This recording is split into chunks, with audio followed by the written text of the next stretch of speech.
Welcome everyone to episode 145 of the Looks Like a Movie podcast. My name's Kevin. I'm here with Doug and Owen, and today we are talking about Wake Up Dead Man, a Knives Out mystery, the third Knives Out movie. But first, as always, we could talk about what we watched this past week.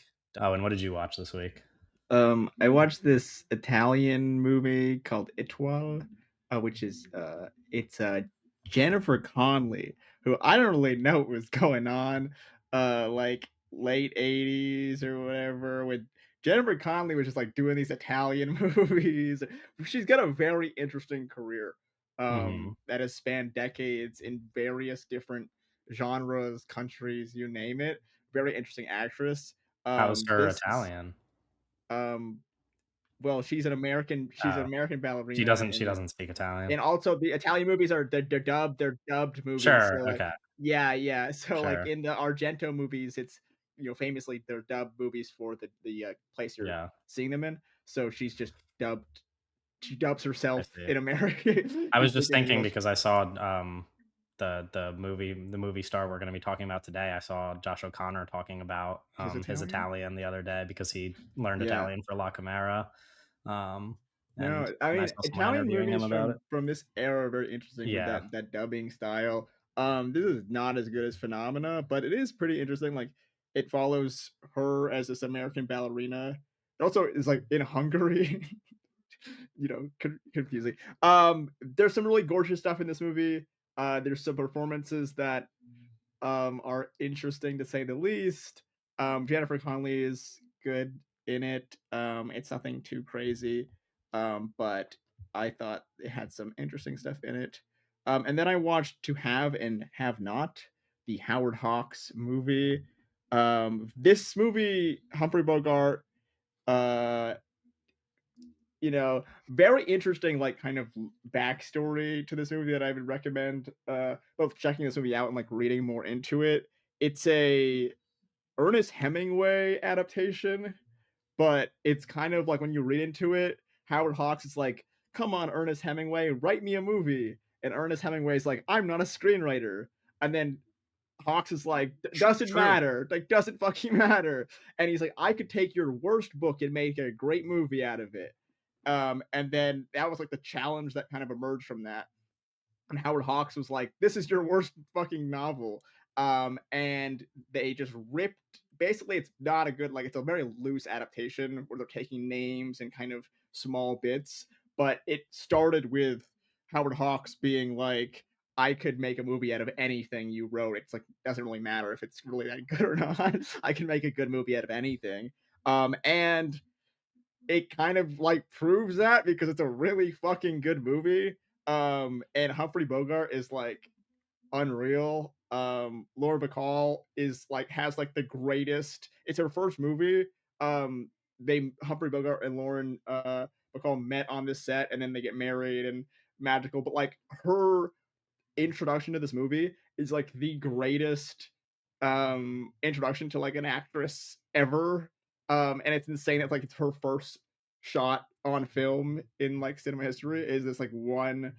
It's insane. It's like really crazy, and she's so good in the movie. They're both like it's like the kind of craziest chemistry ever, and it makes total sense why they're like madly in love and go on to get married because you can fucking sense that energy in the movie. It's unreal, beautiful, like black and white cinematography, beautiful blocking. It's a really funny movie. Uh, unreal fucking movie. I really love To Have and Have Not from Howard Hawks. And then I watched Lost in New York. This is another Roland movie. Really interesting to kind of put his like kind of psychedelic vampire stuff just in New York. Very interesting. Beautiful movie. It's also like it's like a 50-minute kind of it feels very much dreamy because of that 50 minutes because like kind of in and out of it. Really cool. It literally the kind of description here on Letterboxd says a dreamy film in which two women are transported from a beach in France to New York City. And then it's beautiful. Love that movie as well. And then I rewatched Clooney Brown because Clooney Brown is the best. I really love Clooney Brown. Um, yeah, Ernst Lubitsch is the fucking guy. Um, Rubish. also, Jennifer Jones is, like, the greatest. Speaking of, like, amazing actresses, Jennifer Jones as Clooney Brown is the best. And then I watched Wake Up Dead Man, the new Ryan Johnson movie on Netflix. Nice. Yay. I'm pretty sure when I was reading reviews for Ella McCay yesterday, I saw somebody mention Clooney Clooney Brown, Brown? actually. Yeah. Yes, I'm so Um, excited. I know you guys watched it and you guys liked it, but I'll see it soon, and I actually am excited. I know people. You will I like know, it. I promise. You I'm will. like, I know yeah, I there's will. no That's why I'm denying it. like, "Yay." Yeah, it's good. Before talking about Oh, that, I'll say I what the fuck? I rewatched a couple movies from this year. I realized a lot of my favorite movies this year I've only seen the one time. Um, some of that was because it wasn't possible to see it another time, as is the case with No Other Choice, because they released it for one night only in IMAX the other night, so I got to see it a second time. Um, I did have to go to a very late screening because I had class during the earlier screening. However, good sign that they added the late screening because originally it was just a 7 p.m. screening, and that one at my theater sold so many tickets that they had to add a 10:30 screening. So that's pretty cool. And I will That say, is cool. That's watching it, great, actually. yeah, it's pretty awesome. And watching it late at night did not hinder my experience at all. I was like, I showed up to the theater tired. By the time the movie ended, I didn't want to go to bed. I was like, this movie is so good. Yeah, I don't know. I really like it. Sucks because I know Doug is such a big fan of Park Chan Wook and hasn't been able to see it, and so it's unfortunate because I want to talk to you about it the most. But um, Yeah, so it leaked, like it released in it was in, it might have been China, like on VOD there a couple weeks ago. And I saw it and I downloaded the movie from that leak. So like I've been sitting on the new Park Chan-wook for a while. yeah, But I'm like I feel Yeah, yeah. bad watching it on my computer because I'm yeah. like, you know what I mean? I And don't know now what you're to so close do. to the release. I mean, I think it's supposed to open wide either the first or second week of January. Um, so in theory, your theater will be playing it pretty soon. Yeah. Um, Well, I know like in January, a theater near me is gonna play it on 35 millimeter. oh, But I okay, also like, yeah. oh Hey, god. January is almost there. We're I know, I know. And I'm getting listen, like, yeah, It's I don't already know. halfway, Like, basically halfway through December almost. yeah, By yeah, yeah. by the time you're seeing this episode, it's halfway through. yeah. I don't know. I think it'll be worth the wait because I think you'll like it a lot. I hope you like it a lot. I mean, I like it a lot. I think I'll almost certainly like it Yeah, quite a bit. I'm saving space on my, Doug's like gonna we're gonna do hate. like a, like at the end of the year we're gonna do like a our favorite movies kind of list thing, and Yeah, yes, I'm saving space. I'm saving space for for no it. other choice. and the Yeah. list is Yes. like 7 pages long, I think.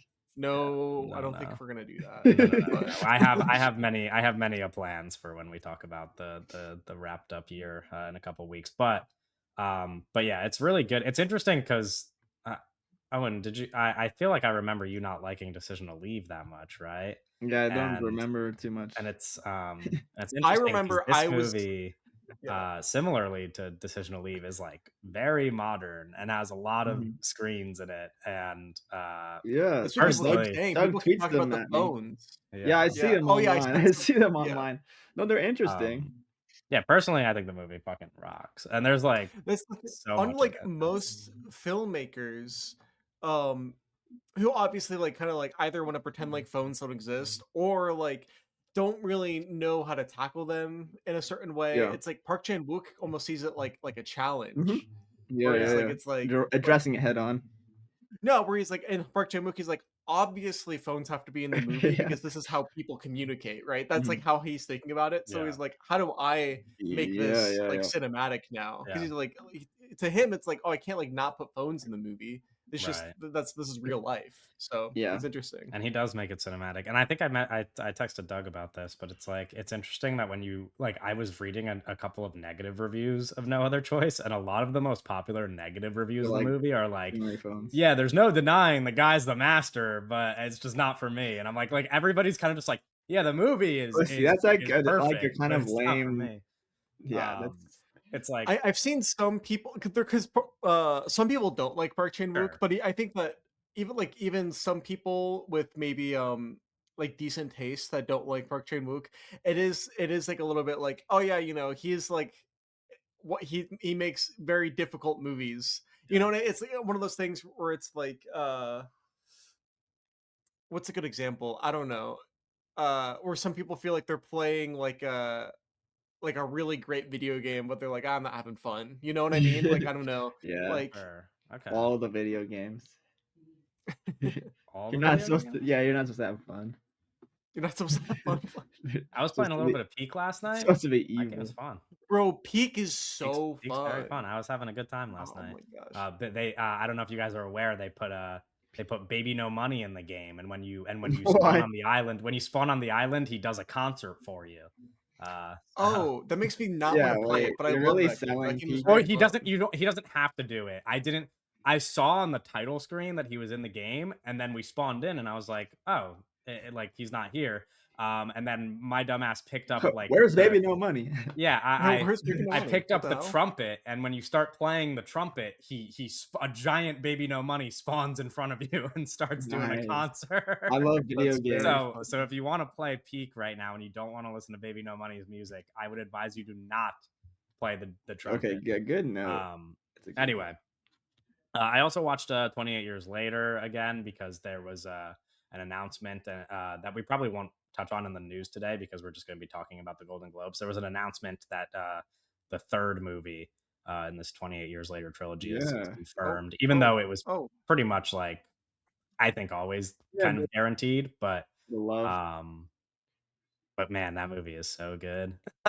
That movie is so good. And also, I watched it because there were so many um, really positive reviews about 28 Years Later, The Bone Temple, which we're going to be Yeah. talking about just a month from now. So I'm that's pretty crazy to think interested about. I'm interested to see what I think of the second one. I was listening to Anthony Dodd Mantle talk on the Roger Deakins podcast about shooting that movie and like the iPhones and all that stuff, and then how like I forget the name of the cinematographer, but like the second movie is just like I think it's just like an RE or like it's like these cinema cameras that they're using like the more standard way of shooting.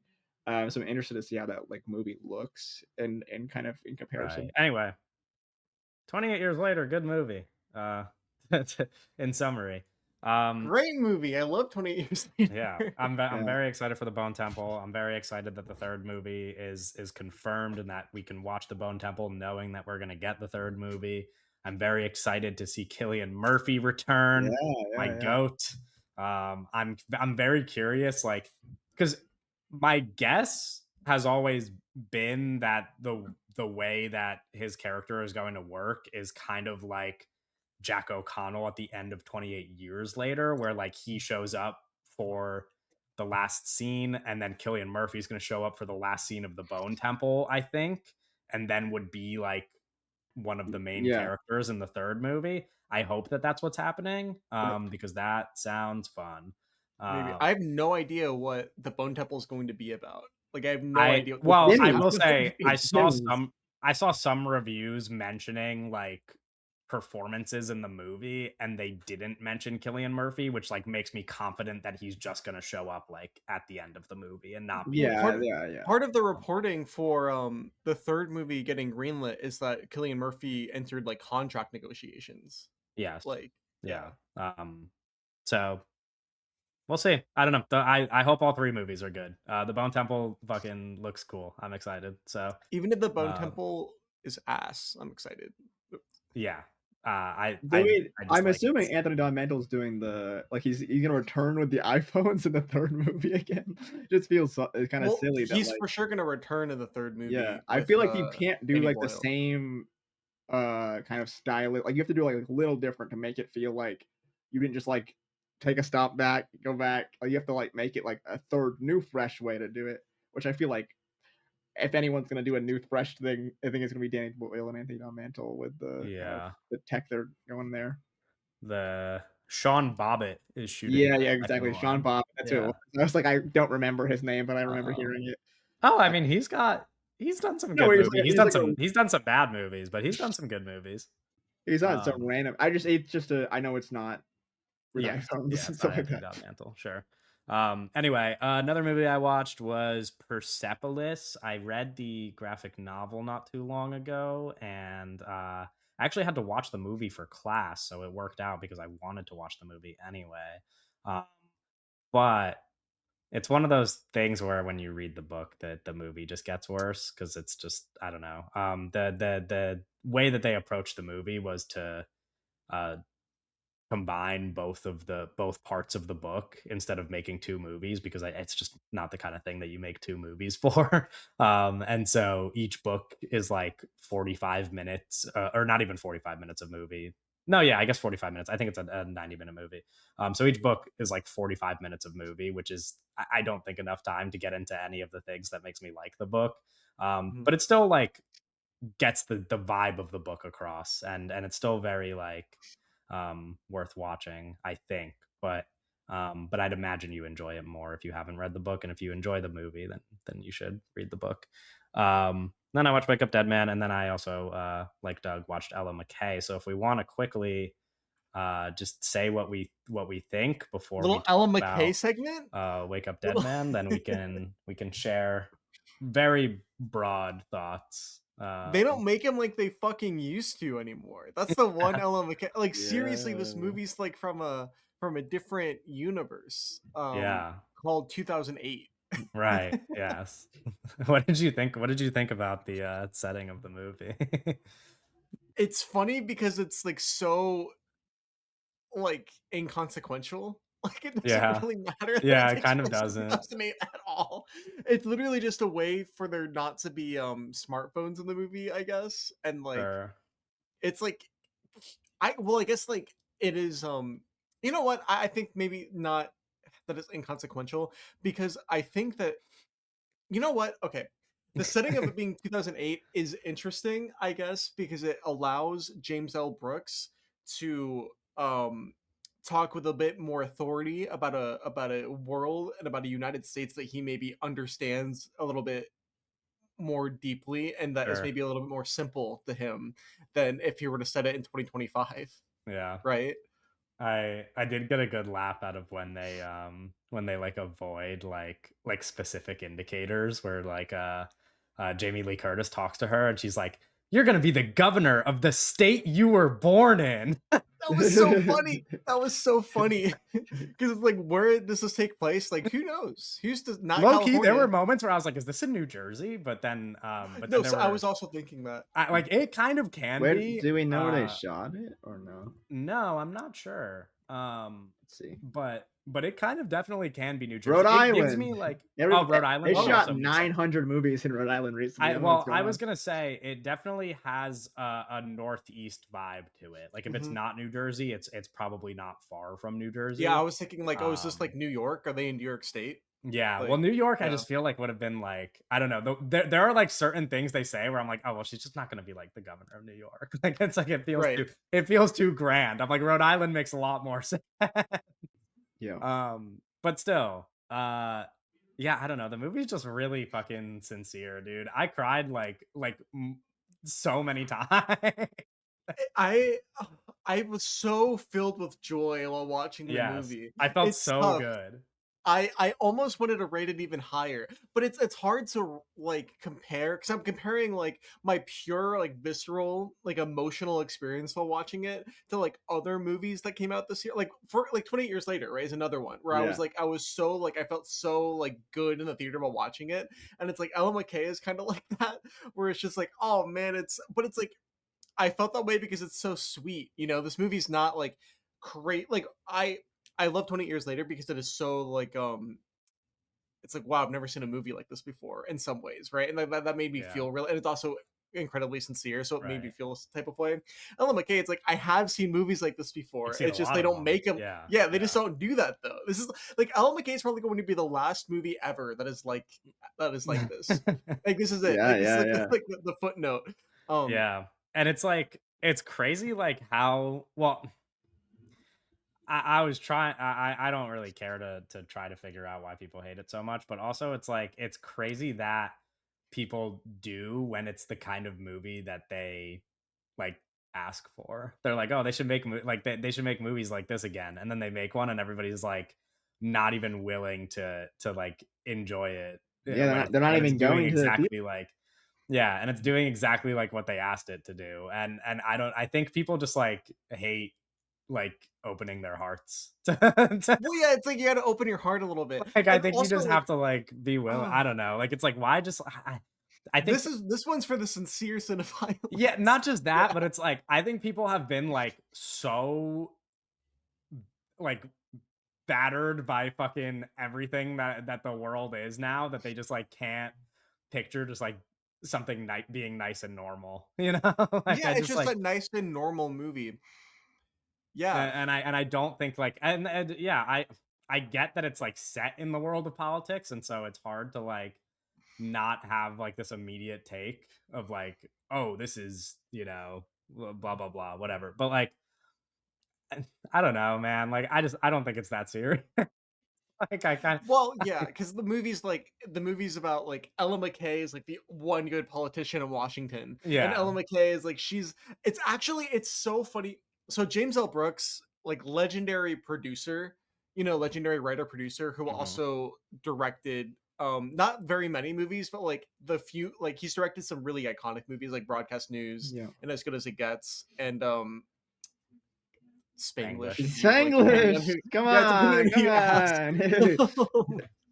But like, it's funny how like this is almost certainly he's so old, like he's like 90 years old. Yeah. Like genuinely, I think 85? he's like yeah, he's like super Yeah, old. he's This is 85. almost Yeah. certainly going to be the last movie he ever directs, right?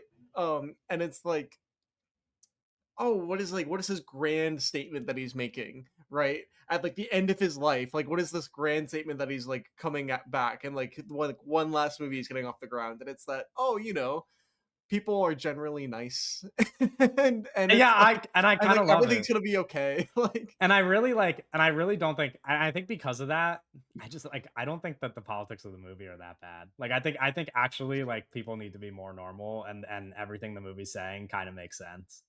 yeah, It's like truly like the politics of the movie are that like Ella McKay is like a really sincere politician that wants to do the right thing. And what does that yeah. mean? That means that she wants to get like government funded daycare for Yeah. moms and stuff and Shout And out. like I'm stuff like like that that. like Yeah. it does just make you a good person. Like I'm sorry, like it kind of just does. Like it's like some people are just like nice and good and like don't like and are doing what they think is best for the world. And it's true that it's not, like being a politician is not what's best for the world.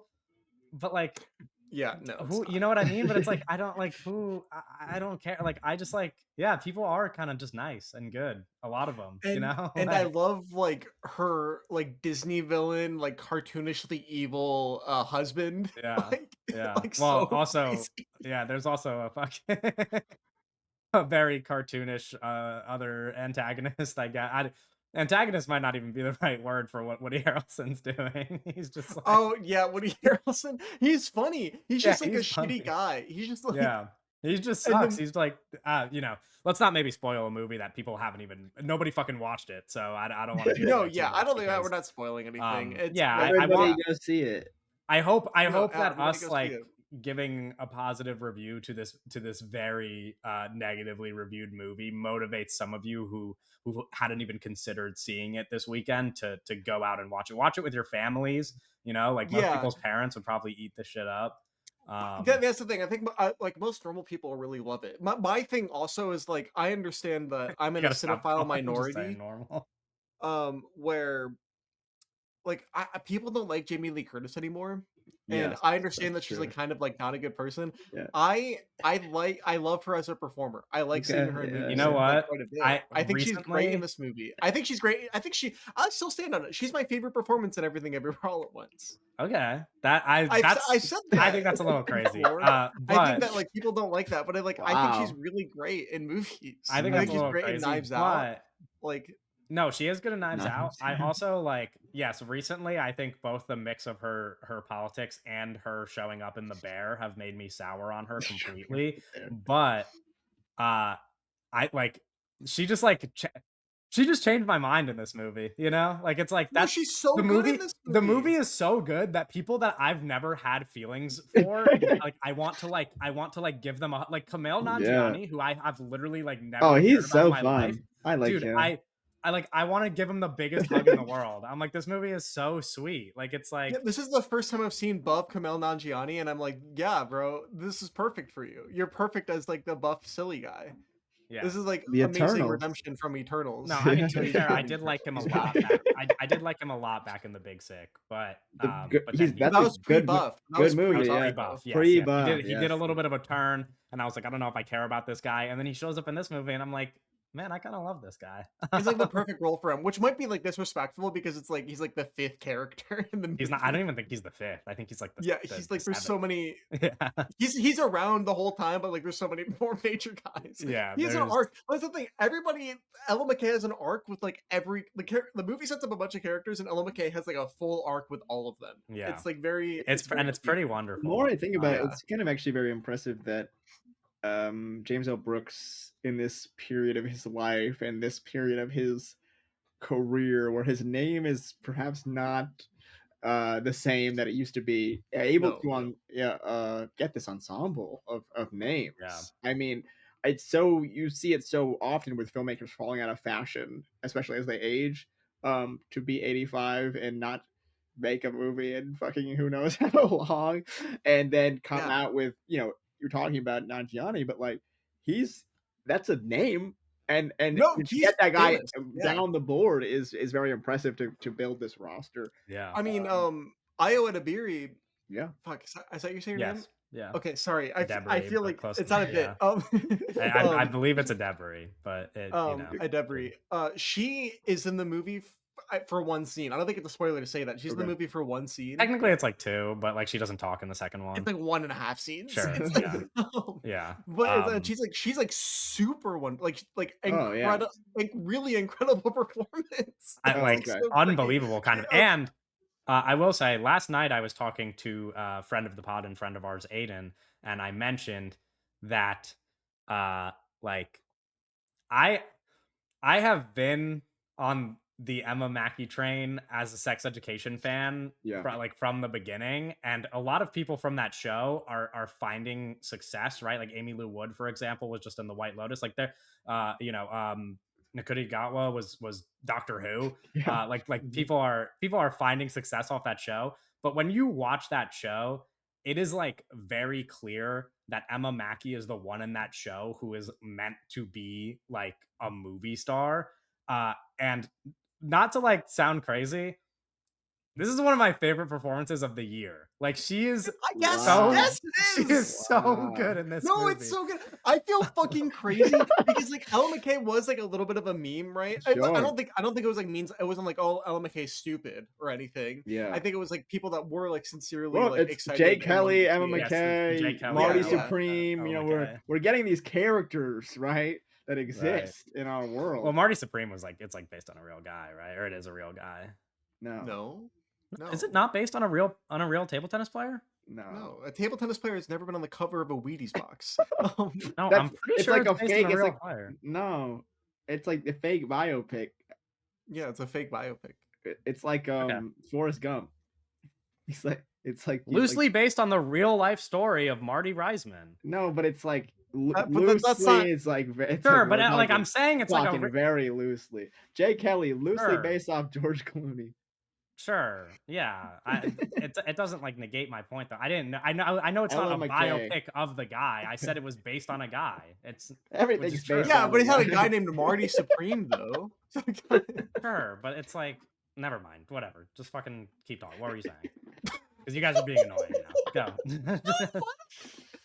Fucking We're covers of a always being Wheaties annoying. box. No, Ella McKay's really good. Emma Mackey's really great. I mean, James L. Brooks. I mean, he's the first guy I think He's to the say first like guy, yeah, yeah. like Emma Mackey's a movie star. Like Emma Mackey's like I think he was like Emma Mackey's one of like the great comedy actors. He was like, she's Katharine Hepburn. no, like literally, like he was like He's yeah. standing on the table. Where that was me, like for my thing was because she's gonna be the the The lead, White what's Witch. White Witch in the Narnia movie. When that casting Yes. happened, I was like, this is very confusing to me because I am not really she's not really been done a lot. She's in, like, nothing. And She's in TV shows, right? But she's, exactly. like, in, like And then yeah. she was like a Barbie, and she was in Death on the Like, yeah, Nile, and minor character in Barbie, and yeah. I guess she's in Alpha. I did not know she was in Alpha. That's kind of But she's, crazy. like Yeah. I think she's, like, I haven't seen it yet, but I think she's, like, a smaller role in Okay, Alpha. so Yeah. but Yeah. again, like filmography is very so somehow, some way, Ella McCay is like this kind of big role for her. This is like a star vehicle for, which is interesting. And yeah, so I'm interested to see it on lots of levels, but even that level of like, in many ways, being introduced to her as an actress because I really have only had these really small sample sizes. In Ella McCay, it's such a sweet movie. One of the storylines is like one of the plot lines is like about her brother who's like kind of agoraphobic, just like kind of like like struggle, like young man struggling to function in life. And I was like, this is like this like I was so invested in him because he's like a dick, right? But he's not like a dick. You know what I'm saying, Yeah. Kevin? I Like, don't even know if I'd say he's a dick.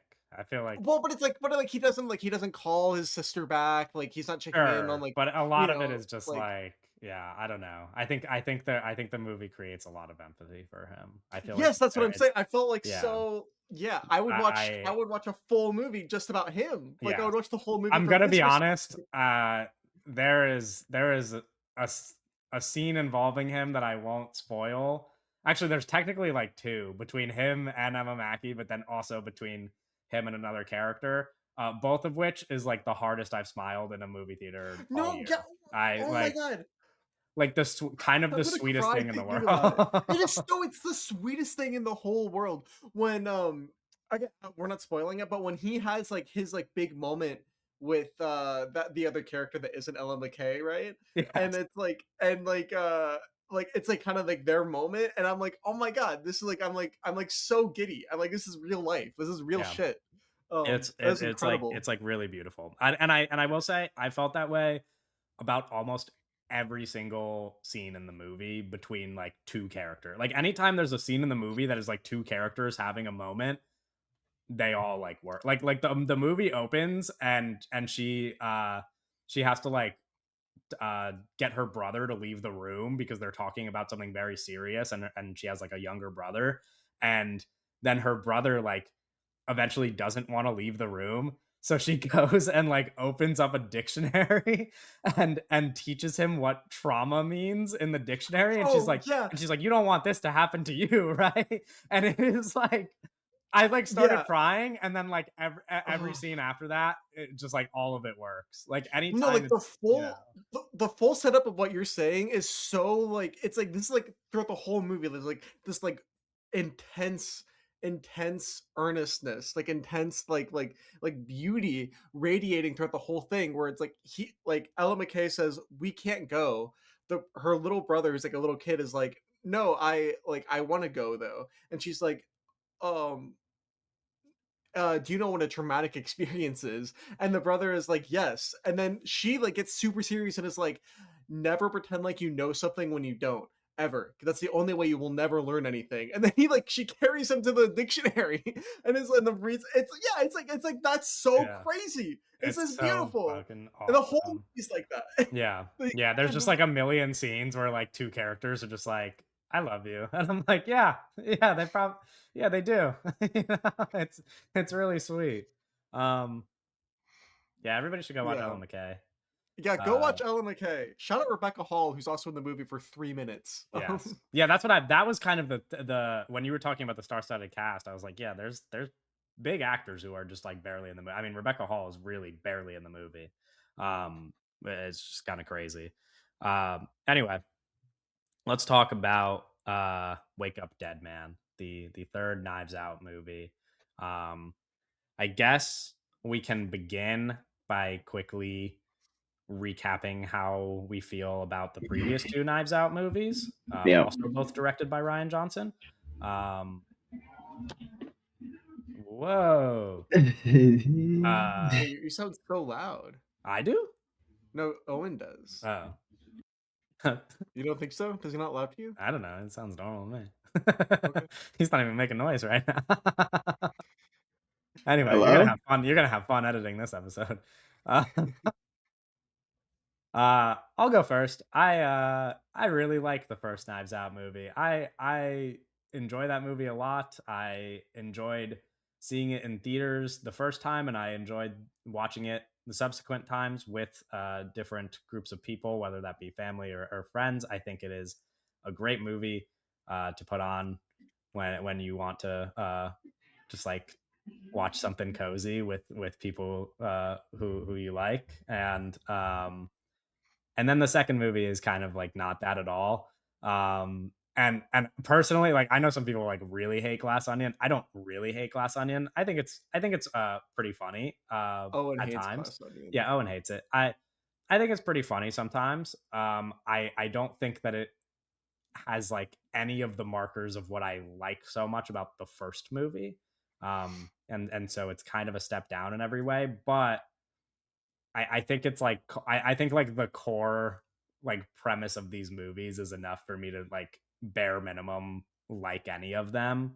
Uh, but yeah, it's I think it's a real step down. And then Wake Up Dead Man kind of makes up for that. Doug, Owen, what do you guys think about the first two movies? 2019 was such a different time. Yeah, Like I'm yeah, Like looking at the they 9 should numbers. years make a ago. movie. They should make a movie about the politics of 2019. They should, we should go back to 2019 Uh, in a movie. Well, I someone will. someone will. I love Knives Out. I love Knives Out. Knives Out, like instant classic. One of Yeah. the last instant classics, like classic on arrival. I think, in American cinema. Yeah, people I like don't that know. movie. And like it is like it's a franchise that is those aren't you don't really make those anymore. Like we gotta Yeah. it's Yeah. gotta be an old thing. This is a new Um. thing. Yeah. I think that Glass Onion was a misstep, but I like that movie still. I know that like Owen Yeah. and like some other people are like really like this is like the death of cinema, like one of the Okay. worst cinematic disasters Yeah, to ever yeah, exist. yeah, Like yeah. Yeah. I don't think I'm exaggerating with how some people talk about that fucking It's movie. bad. I Yeah. think it's fine. I think it's sweet and nice, and I think that it's funny, Yeah, yeah, yeah. and it's Yeah. fine. Wake Up Dead Man, bro. He's back. He's fucking back. Yeah. He's This shit back. rocks. I don't know if you want to add anything, Owen, because I guess we kind of already Yeah, I summarized your own mean, thoughts yeah, for you, yeah, but yeah. I remember seeing the first Knives Out and being like, "Who is Ana de Armas? Who is this actress?" Because she kind of comes in and she's playing like a very quiet role that is not very familiar with what she has gone on to do, and she's playing this very specific kind of character. And I remember that being a driving force of that movie because there's all these like big names that you recognize, and then it's like, who is this? At least for me, At I the wasn't center of it. familiar with Yeah. and I like that movie. It's not something I've gone back to too much. And I fairly am like a neutral party, I think, to Ryan Johnson's filmography as a whole. Like, I'm not like a big Last Jedi truther. I think it's like a fine movie. The better of those three sequel movies, but like not my favorite Star Wars movie by any means. And then like I like Brick, but it's also like a movie I haven't seen in so long. So fairly, I've been like, Ryan Johnson makes solid movies. But then I really just did not like Glass Onion a lot, so I was worried that he would be stuck continuing with Netflix making worse movies or worse versions of movies that I wasn't already like a big fan of. Or but then this movie really kind of I think this is his best movie. I'll start out there. I do think it's his best movie, um, which is interesting because it was like I was like, okay, this guy's cool, whatever, and then I was like, is this guy lost to the like slot machine? Yes. And then I it's think it's like, a oh valid wow, concern. he is Yeah. actually like he is able to make a really good movie in this system. When we were worried if that was possible. So it's both a really good movie, and we'll get more into that, but like also it's like exciting for the future of Ryan Johnson as like a director. I yeah. think that Ryan Johnson has really firmly I two thoughts, right? To add to what you were Yeah, saying, yeah, yeah. right? I think that one movies are really hard to make. Like especially the movies that Ryan Johnson like these movies that Ryan Johnson has to make basically like which is like he has to deal with like studios that maybe are not the easiest to deal with in Hollywood, right? Like already he has like that, and then he also has to deal with like the star-studded like dinner table kind of like cast that Yeah. like could also be it's two people like a bunch of people he has to feed at the same time that so it's a lot of pressure and it's like maybe you have a specific kind of vision like for Glass Onion, right? Maybe he has like on paper he had like this really strong idea became difficult to execute maybe because movies are hard to make and then it's like not the exact kind of movie he was going for but you have to live with them you live with the Yeah. movie you shoot, you know. Yeah. Yeah. um, It's true.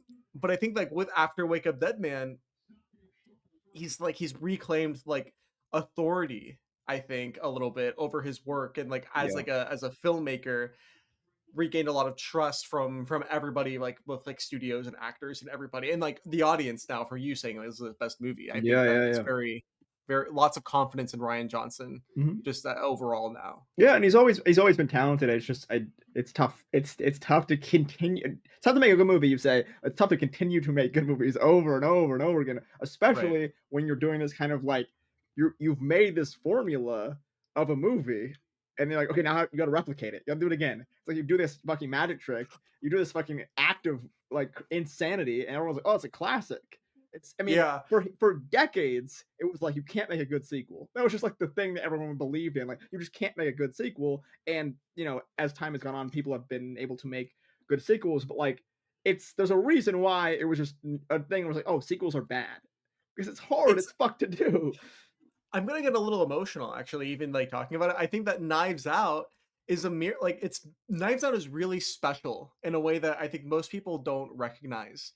In the sense that he created something, he's like saw that like this thing was not happening. There were not original who done it like Yeah, yeah, mystery yeah. films getting made. Like Mhm. that was just not happening. And Ryan Johnson wasn't like, oh, what if I kind of like do that? Ryan Johnson was like, I'm gonna create like Sherlock Holmes, basically. He was Mhm. like, we're Yeah, starting yeah, a yeah. new iconic franchise from scratch, Mhm. right? It's gonna be Benoit Blanc. It's like Knives Out, and it's gonna be about this guy. Like this is the heart of it. Yeah, And the fact that he's been able to create like this hyper specific character and get this very famous movie star, incredible actor, to be in love with the character and to like trust him into making and writing all of these movies for him, that's a miracle. That's a miracle. This Yeah. could have never happened again. yeah. It's incredible. I think when you talk about like, oh, this thing doesn't exist. I do think like it's at least from Ryan's perspective, I think it was like, okay, there's an audience for this. I mean, Yeah. we get into like there was like Edgar Allan Poe and all these references in this movie about like all these famous mystery novels and stuff like that. And it's like for decades and there's a history of people really liking this stuff, and there's the Sherlock show and there's the Sherlock movies that have been made, and like people are interested in these mysteries, and it's kind of such a narrative device that as people want to watch it. It's like we want to see what happens. It's so I think it's smart to, and he's very clearly like interested in that. It's like there's so much research and history that's put into it of like understanding the world that these movies exist in, that you kind of have to be obsessed in that thing. And he's always been kind of making these like the Star Wars movies feel very, or at least the Star Wars movie feels very kind of different from his kind of MO, where he's always been making these like thriller, like mystery kind of thing. So it feels natural for him. Yeah. But The yeah, I Star mean Wars thing Daniel was like Craig that is, was him saying this is my take, yeah, right? exactly, where he is more of like a mystery thriller guy. Um, Yeah. but yeah, I think Daniel Craig like being at the center of this. I mean, I can't He's like imagine a it. You can't. gleaming bright Yeah, fucking yeah. I sun. mean, he Yeah. literally walks into this movie and like it's like he glows and he takes up, and he just, I don't know. He's very impressive as an actor. And he, yeah, I can't imagine these films without Yeah. him. Well, these movies are gonna live forever. Yeah. You know? Mhm. I'm sorry. I feel like I'm all over the place. I No. really like Knives Out, and I No, think Yeah, this I is yeah, like I very listen, and so do I know I. like Okay, let me ask yeah. you guys this then. Let me ask you guys this. Not as a movie, but as like a Knives Out movie, like what? Because I think if we're in agreement, I'm assuming based on the way Doug's talking, is that we're in agreement that this is the best of the three Knives Out movies so far, Doug, I or think Doug might say or at least for one. I Doug, think maybe it's two. close. It's Um, close. I like the first one the most, yeah, though. I think okay, that I'll that's say this. fine. I think this one is like maybe objectively, again, I don't. It's Sure, maybe like whatever that no, no, means. no, no, no. Like Crazy the No, term. yeah, yeah, yeah. like the best written. I would say Sure, probably okay. like in terms of like Yeah. the script, and I So think like So yeah. let me ask you guys this then. What like again, what makes this an effective Knives Out movie? Not an Yeah. effective movie, Okay. but like Okay. what makes this to you guys good as a Knives Out movie? You think I compared to the think other two? so there's my thing. I don't really remember Glass Onion too much, but when I think of the first one and the third one, I think you really need a strong character that's not Benoit Blanc. Like you Yes. need Ana de Armas, you need Josh O'Connor, you need the character that you're following as an audience member and that like, you're invested in, and you don't want them to be. Because I think in both of them, it's like this person's like this kind of main suspect, and you're like, oh, it's probably them, but you don't want it to be them, and like you're kind of fighting that. I think especially in this one, like there's such an eternal battle with Joshua Connor's character that's so much more interesting than the actual murder. Like you want to Yeah. be invested in other things than the murder, because the murder is going to be interesting on its own. Like that's the interesting plot, the narrative device that you're following, and it's being unraveled. But there needs to be interesting stuff elsewhere, and I think that's so important. And I think that's what this movie gets really like. The religion stuff and the Joshua Connor stuff is so interesting and so well Yeah. written, like that's I think that's such a big part of this. Yeah. Benoit Blanc almost serves as like an audience surrogate in a Yeah, yeah, way yeah. where it's like he's the main character, but he's really like he's fulfilling like it's not like a stand-in, but it's like he is kind of seeing everything happen in the Yeah. way that we the audience Well, are. So he's like there just has to be Right. like walking into this world. He just like yeah, shows up and then there's already existing kind of thing, just Yeah. like we are as yeah. the kind of the viewer. And I think to expand on your point, I think what this movie does well is like be less or like for me what makes it the best of the three in terms of like how it's written is that it's less like one note of a theme, right? Where it's like the first movie, because it's the first movie, is about like greed and wealth, right? And then the second Yeah. movie is still about greed and wealth, and this movie is also about greed Greed and and wealth. wealth. Yeah, yeah. But I would argue that's not the most prominent theme in the movie. It's more of like a device that they use to create the mystery of the Yeah. movie, but not Mhm. like the theme that you take away from the movie. And I will say it's not to say that like, you know, the first Knives Out movie is also about immigration, right? Like it's not like greed is like the only theme in the movie. Mhm. But like how deep they dive into that, I don't know, you know? And it's like and then in the second one, I really don't think there's that much more than money. And so I think this one, the fact that he's actually interested in exploring something deeper beyond wealth kind of sets it apart for me uh because yeah, you've done 3 of these now. And so it's like Mhm. and so I think you have to get a little bit creative in that regard. And this and that's not what I expected. Like like you said, like you were like, "Oh, it's probably going to be another Glass Onion." In theory, like that's what we thought a while ago. And Yeah. so if it was another Glass Onion, it would just be like rehashing that idea, but it's something totally different. And so I think that's kind of like what sets it apart for me. Um, along with the fact that Josh O'Connor is like my favorite working actor, and he is doing, you know, He's amazing incredible. work in It's this so Yeah, movie. unbelievable. oh my god. I mean, I just said that Emma Mackey was one of the best performances of the year, but the same could be said for Josh O'Connor in this movie. Um, yeah, I don't know. So those are like the two things I think that stand out the Yeah. most to me. The writing is really good. It's a very and even beyond like what I'm saying about religion, I like Josh O'Connor. I think is the best written character that one of these movies has ever had. It's You yeah, know, he's like just it's so there's so much um internal conflict in the way that he yeah exists as an outsider to everybody else, and just as like a core, like just him like wanting to be good and wanting to do a good job is like I mean, it's simple, but it's such an ultimate like you just want to root for him, and like all he does is want to just be a good little priest, and you're like yes, just yeah you want that for him. But it's like there's so much complexity to the whole system that he's a part of, and the way that he's kind of fighting that, literally with his fucking fists. Right. There's a lot, like, I don't know, the moment that Jeffrey writes in this movie for like 2 seconds, but they're kind of little conversations and all, like at the beginning, and the way that we kind of, I love the kind of very Bresson Dowry Country Priest way that we're like intertwined through this narrative where he's like writing and we're seeing it and he's saying it, and it's very, I Yeah. think the way that we kind of are intertwined through this is beautiful, with Yeah. him writing it to Benoit Blanc. We don't know that until later. Yeah. It's released. And It's even kind of magical.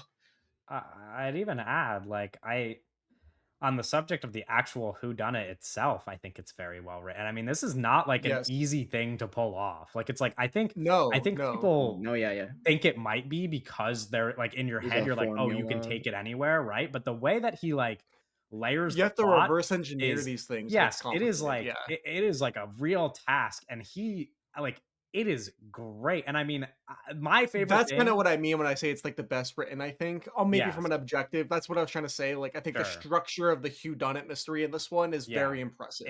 Yeah. it's really Well, impressive, there's and I like a think mystery, and specifically, there's like there's like so many Yeah. yeah, layers to it. Well, it's like a whole conspiracy that they have to build Yeah, around yeah, them, yeah. and they figure out how like, well, think about, like, how they figure out what the conspiracy is, and then they also have to figure out how Benoit Blanc dismantles the Mhm. conspiracy, Mhm. yeah, it's yeah, it's yeah, tough. I cannot Yeah. imagine writing something like this. and I don't know if No. we want to avoid spoiling the reveal and or discuss it, Andor.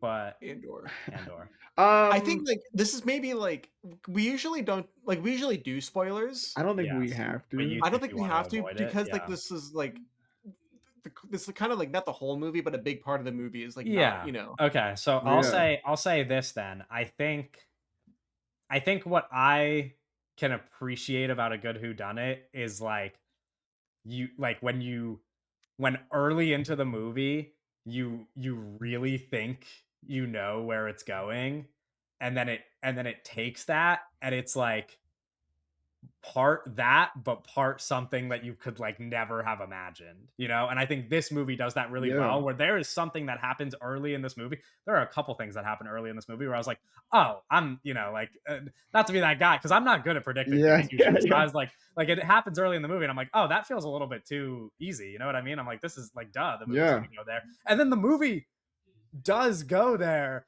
but not at all how I would have Yeah, yeah, predicted yeah, it yeah. goes there. He's so very smart about the red herrings. Yes. No, yeah.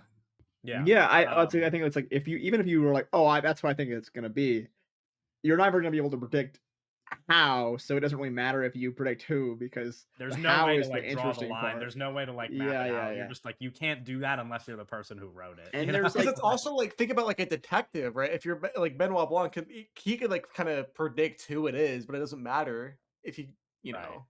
Yeah, Right. and I think Even if there's, you I mean, actually there's piece it interesting together. layers to this being the third movie where we're even kind of investigating Benoit Blanc as a character and like how he's relating to these investigations, and I really like the kind of concept of tying him to the church, and the way that there's an ego to him and there's an ego to him pulling it off, and he might know who it is, but it doesn't really matter if he doesn't know how to like do the big like end movie kind of speech. Like that's what's important to him, and kind of being this kind of showman is that whole like layer to it being the third movie is really interesting to me, as like kind of dissecting him as a character and like his relationship to solving these crimes. Yeah. Um, and and also Benoit Blanc, like, I think Doug made a good point about how he, like, like, is a stand-in for the audience a little bit in this Yeah. movie, but he also is so integral to getting across an idea that, like, so heavily resonated with me by the end of the movie, because and again, without getting into too much detail, I think we've already alluded to the fact that the movie, like, explores religion a lot, right? Yeah. And Mhm. Benoit Blanc talks immediately in the movie about how little he cares about Yeah, religion. yeah. And so for the end of the movie to require him to, like, actually not, like, consider being religious, but to consider something that religion provides to people that like makes Right. them just like good, decent human being. Again, it's kind of like Ella McCay, right? Where it's like where like no, in the sense that like we were saying, like people just need to like watch Ella McCay and like be normal. I'm like, yeah, you do just kind of like need to be normal and like treat people with like some grace and like and by the end of the movie, Benoit Blanc kind of like learns that through religion without ever having to like engage with it head on. Like he doesn't have to like convert to Christianity to get that idea out of the movie. But I think because he's there throughout the movie, like sees Josh O'Connor just being like a quite honestly like just a really lovely guy. Like just a really nice, good, considerate person. It like changes his mind about the world. Like I think I think that's really sweet. And and and I think that also aids the point you made about him being a stand-in for the audience because it's like, you know, you can watch this movie and not be religious and then come out of it and be like, yeah, I mean, that's true. Like that's just how I feel about the world, you know? Yeah. Um I think it it's does, really like nice by the end. it takes, like, really good care of like, there's a bunch of people with different kind of beliefs and different opinions, and it does a very good care of, like, treating everyone with, like, kind of there's, like, a level of respect there that is good. I think when you talk about Yes. Benoit Blanc too, it's like, we only kind of know him on the job in these cases, and we only get so much information from him through these cases where, like, speaking of him as the viewer, we're not, like, really going into him outside of this, so we're Well, really my getting my him on the favorite job. scene from Glass Onion was at the beginning when before Benoit Blanc gets the call, and he's Yeah, like yeah. playing. He's on in the bathtub on Zoom playing games with like a bunch of older people, Yeah, and it's yeah. like Yeah. I love Yeah. stuff like that. Yeah, yeah, Yeah. yeah. Let me ask you guys this also because we haven't even really talked about any of these people, but because you Mhm. mentioned people of different Yes, yes. ideologies and worldviews, let's just maybe talk about the supporting cast as a whole, right? Because there Yes. are a number of characters in this movie who are, you know, for lack of a Interesting. better term, like right wing nut jobs, which is Mhm. true Yes. of previous Knives Out movies too, right? I mean, he's definitely like poking fun at some people in those Yeah. movies. But what did you think about everybody aside from Daniel Craig and Josh O'Connor, and or their characters? You know, I think Josh Brolin also is a standout yeah, for when he's yeah. Incredible. I mean, I love him so much, but I do think, like, I think it's interesting. I don't remember, I'd have to watch the other ones again, but, like, I feel like the cast itself, like, it's a big cast, but not a lot of them are really that involved too much in the no, movie, but Brolin has his own, like, kind of segment there, before he is no longer in the movie, and I mean, the scenes where he's talking about him masturbating and Josh O'Connor's just kind of like taking that in, fucking hell, like really well very done funny. Yeah, scenes. Brolin has this really fucking strong presence where he's like scary, and there's a lot of like the movie is like he's the head of the church, and everyone's kind of fucking scared of him. And you feel that, like, you really do feel that yeah, when he walks in the room, like everyone's kind of trembling and like will do whatever he kind of says. And yeah. I'm like, I think it's kind of I incredible what he's doing. I don't think that the smaller players in this movie get to do as much or have as much fun as maybe the first Knives Out movie. Yeah. Like I don't know that everybody is utilized very well, but I agree that Brolin is a standout, and I think that when Glenn Close gets her moment at the end, it Hmm. is exceptional. Hmm. But to me, it's really just kind of those two people, and then the rest of the supporting Yeah, cast is kind I of weak. I mean, I yeah, I obviously wish Andrew That's Scott what was I in was the saying. I was movie like, And I wish a you bit got I more. wish you got more Yeah, Andrew Scott. I mean, it yes, feels such a tease to kind of throw him in there. He's good, but like his character, like overall, doesn't have a lot to do with. yeah, I really Meryl Cormac, McCormick. yeah, He has the first scene where he's talking to Josh O'Connor, where he's like, I tried the racism thing, I tried the trans thing, I tried, like, he lists like every little thing, but like I'm not connecting to these people. I think is like fucking one of the one of the really strong scenes of this movie.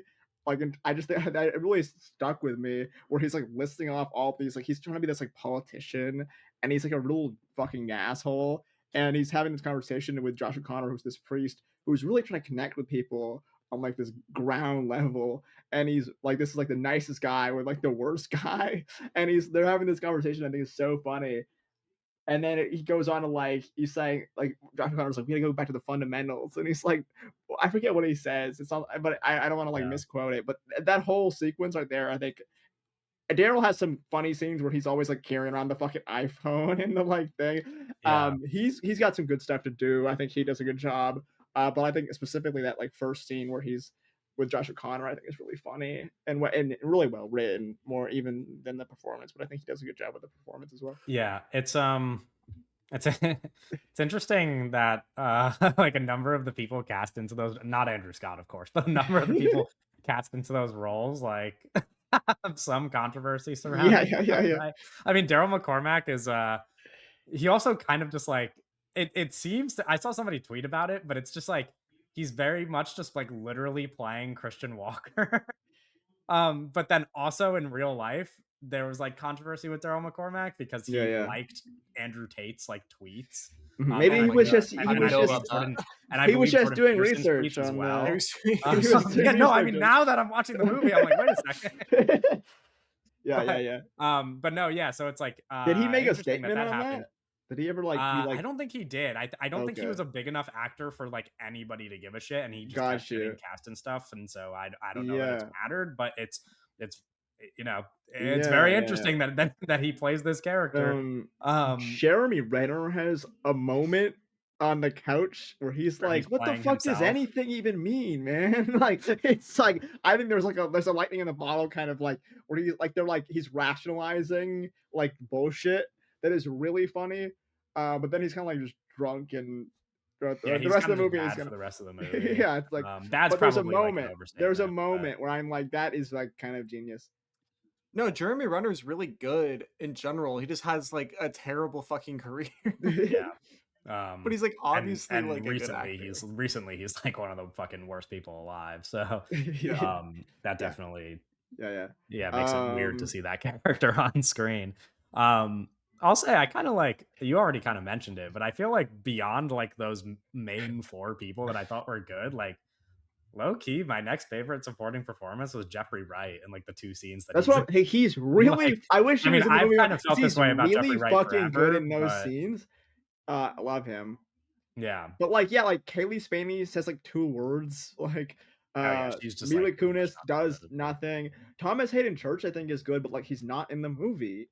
yeah, he's in it very little, but I'd agree that he probably is like the next best one because he kind of like Yeah, like, at like he's kind of perfect for the character, I think. yeah, Um, and I like yeah, him a lot, and he's got a good voice, and I think it's smart in retrospect with the movie works, like, why he was cast. But, yeah, yeah, I mean, Kerry Washington is, like, it's doesn't get to do a whole lot she either. I guess kinda has she she kind of has a does, I moment. just don't think she's Yeah, that, like, remarkable in it. sure. This is it turned is Jeffrey Wright just like kind of turning into a guy that shows up for 5 minutes in movies?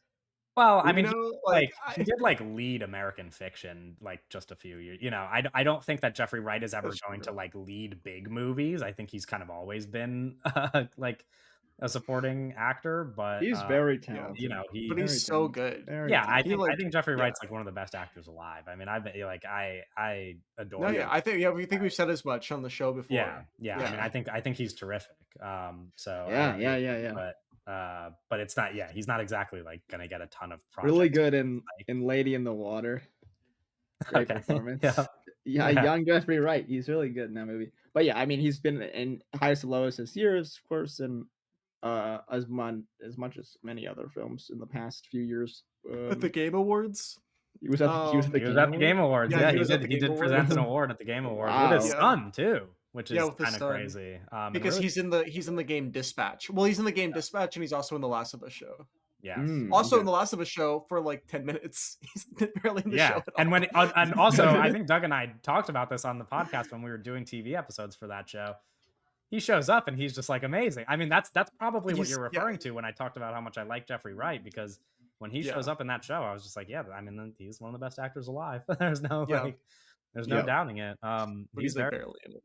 There's like a moment. There's like a moment in this movie at the end where it's like it's Josh O'Connor, Daniel Craig, and Jeffrey Wright like all on screen together talking about what happened. And I'm like, I kind of just want a movie with like the three of them, like where Yeah. the three main characters Yeah. are those guys. I'm like, I don't know how that would make sense in this Well, universe, but well, that's the thing. They could. I was thinking of because I wanted to ask you guys like who are a couple of actors you would like to just insert in whatever the next Knives Out movie is, assuming there's going to be another one. And I was thinking like, oh, what if you could bring back previous characters from the other movies somehow? if you could bring Yeah. back previous, I mean, now after I've said it, if you could bring back previous characters, to me, it's just so obvious that Josh O'Connor is the best character that these movies have That's what had. I'm So like. It's Yeah, you kind would of want to like bring it's Josh O'Connor back. I would Yeah, he's very much so welcome him good. returning. I don't know, like and this is a what thing capacity it would make sense. I will say this is a thing we haven't talked about. I saw a lot of people mentioning that it felt or maybe they were just assuming that this was supposed to be a movie about like a mega church, kind of like a Righteous Gemstones type of thing, and then Oh, they okay. and then instead they made it about like this very small town neighborhood church. And I think Yeah, that's a it still really has like it still has the same sort of politics of that kind of thing. It's just yes, like it's almost like but this guy trying to build that, right, but like suffering and failing and only being able to yes. touch a couple of people. And I think that that Josh Brolin character is probably why they made that assumption. But I think that like making it this like small town church fits the vibe so much more. Oh yeah, no, it's a much It matches the vibe of the first movie because of that, yes. which I really like. Yeah. I don't know that it would have been as interesting if it took place No, in like a Texas. completely different like setting and like some in the middle Yeah, of the Right. I country think in a that's giant mega church with a bunch of like a big reason why this I mean, the writing, Josh O'Connor, but I think this movie's beautiful. It's really beautiful, and I think a bit like Glass Onion is like this kind of just on location wise, just kind of an ugly like we're in this ugly rich guy's like fucking place, and it's naturally not that. This is just a beautiful like in the middle of nowhere setting that's Great yes. vibes. perfect, Yeah. Yeah. perfect, and but like also like the utilization of like the light and this glass and the location. It's just really, really stunning. And so I would really have hated them to put it in like an uglier place. That would have Mhm. really just made the movie worse on like a just visual standpoint. I think Yeah. removing it from this location would Um be catastrophic. You get to put if you could put 3 actors in the Yeah, next I'm looking at a Knives list Out of movie. actors right now. I have I actors in want my to rack my head brain. that I came I up want to with. rack my brain because there's just like Three actors. the thing is like at this point in this franchise, with the confidence that I have that I'll like most of these movies, any actor who I enjoy, I would want in one of these movies, and so narrowing that list down, I don't know what that would look like if I were gonna make like Doug already has three, so feel free. No, Name I don't some He wanna cut people. you has off. Keep three. talking. Okay, I do but have I 3, didn't prepare Yeah, this. name some people. Uh, K Stu, Okay. I was like, who? K Stu, Oh, Mark she would be. Ruffalo. Mark Yeah, Ruffalo, I yeah. would love. I But I I think would he'd be first love. off, Mark Ruffalo is, like, perfect. He just needs to be in one of these. how He's did he not do perfect it? for Wait, it. we're doing like a Marvel movie, a Marvel guy every time. So I mean, it's Yeah. how And Yeah, it's gotta be Mark you know Ruffalo. what's perfect for him too is that recently he's doing a lot of movies and TV shows where he plays a detective. He just did Task, and I believe he has a movie coming out next year where he is also a cop. And Mhm. so I wonder if he could be like what Mila Kunis wait, was in what this the movie, maybe fuck? more prominently as like the Yeah. detective who helps Benoit Blanc, like the cop who's Yeah. like assigned to the Or mystery. even, but, like, in an adversarial way, where it's, like, a Yes, like, because then he could be a what little if funnier. Mark Yeah, Ruffalo was, like, a big shot detective and, like, they were, like, butting heads, you that know? would be very funny. Yeah. Okay, so I was like, I was going through some people, and I was like, oh, Ethan Hawke would be perfect. He was in Glass But Onion. like, Yeah. why Yes, the fuck? That's a waste of Ethan Hawke. He has like a Yeah. little it is a cameo in little that bit. Yeah, movie, and I was Yeah. thinking He's like, just at the beginning of Glass Onion, that's I what think, right? I'm saying. Yeah. Like him and the way he delivers dialogue and the way that he's kind of He'd be he would perfect be for this. perfect Yeah. for like I don't know, and like so I'm like Just kind bring of him back. I'm Yeah. upset about that now. Where it's like why did you do that? It's Because a he's waste. so perfect in this kind of these narrative elements that we're doing here, and you kind of just yeah. you I especially in the worst one too. Yeah. I guess I don't know. There's probably too many to pick from. I think a person who I just like no doubt would want to see in one of these because she's my favorite actress is Olivia Colman. Like I love when she gets Mm, to do comedy and she's a phenomenal dramatic actress, but she is Yeah. so fucking funny. Like I would love to see what character that she gets in these movies. Um I would love also if David Cronenberg was in okay. one Oh of these my god, as an yes. actor. Yeah. Yes. He loves Because he's gonna acting, man. yeah, he does love acting. He's gonna be in the what's it called? Ready or Not, Um too. yeah, Ready or Not Yes, Ready or sequel. Not too. Yeah, which If like imagine if that's fun. Like no, I I think it's fun that he's gonna be in it. Yeah. I so like imagine if in the next one like David Cronenberg was the guy that is like the dead guy in the next Knives Out that'd movie. be funny. Did you guys see Horrible. the trailer for that movie by the way? Mm-mm. No. Um th- do you did you guys see Ready or Not? I feel like I don't Mm-mm. remember. Oh, okay.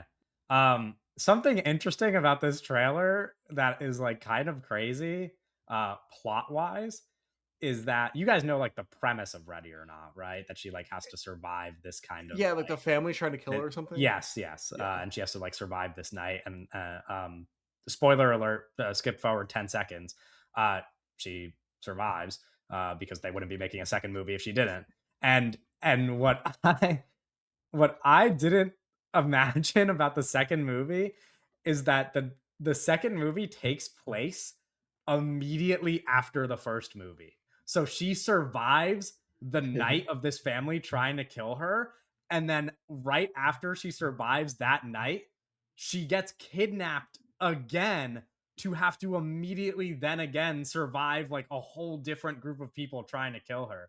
It's not like it just like happens in the future. She's doing it like right after just surviving the events of the first movie, which is like a ridiculous premise to me. I don't know. I think that's fun. Um anyway, let's Ready or Not too. What about Ready Adam or Not. Sandler? Oh Sure. yeah. I was thinking Aubrey Plaza, and I feel like that's like a similar kind of like just very comedic. Like it seems obvious, like they would just have such a fun time in that world. Yeah. Like, come on. I would Yeah. love Adam Sandler. I would love Ray Fiennes. I think that Oh would be yeah. Ray Fiennes would be awesome. great. Yeah, Um I don't know who else. I don't know. Or like I also like, we can like just throw in let's like get crazy. Adam Driver in Oh, I thought you were there. going to Just say like Addison Yeah, Rae. I Addison was oh, like, Addison Rae, but she would be sure. fun.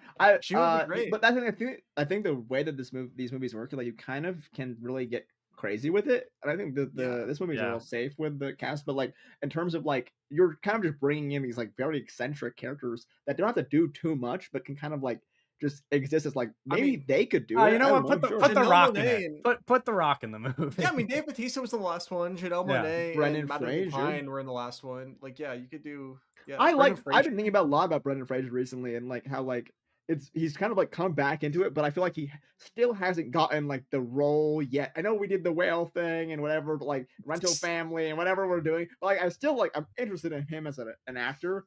But I was far more interested in him in like in his like little scene in the new Marty movie than like I'm not watching the whale, so stuff like that. But like I don't know, I think he still has. I'm still waiting on like the role for him. Oh, No, you know Brendan what? Fraser. Actually, I think Brendan Fraser is really perfect too. But no, I am like campaigning get Mark Ruffalo and Brendan Fraser in the next Yeah, yeah, yeah. Knives Out movie. Make this Yeah. happen. I want Jesse Plemons on the list as well. Yeah, that seems I almost Oh, too Jesse Buckley. obvious. That's or Jesse Buckley. is Jesse Jesse Plemons, like Plemons obvious? I feel it like he feels like doesn't really I get feel to like do almost like comedy that he was often. already supposed to be in these. I feel like it's like Sure. just like he should have Okay. been in these like 2 movies ago. Well, the thing Sure. about Jesse Plemons is like he's such a chameleon. He could do Yeah, no, that's what anything. I'm saying. Like he could have He just could play walked in and any I'd be like, character. yeah, He Yeah. could play any character in any of these movies already. Like, yeah, he could have played Glenn Close in this movie, and I would have been like, yeah, yeah, no, yes, yeah. yeah. Yeah. I don't know. There's No, actually, now that I'm thinking about it, like he would have existed really well in this specific one. right. Well, in his like Why skinny era, like why Yeah, is I'm, yeah, yeah. I'm going down my letterbox stats for actor and why is Mark Wahlberg's name Marky Mark on letterbox? Bro, he would be good. Fuck yeah. Like, Just it, as you've watched 13 films starring Marky Mark. is that Wait, specifically just there?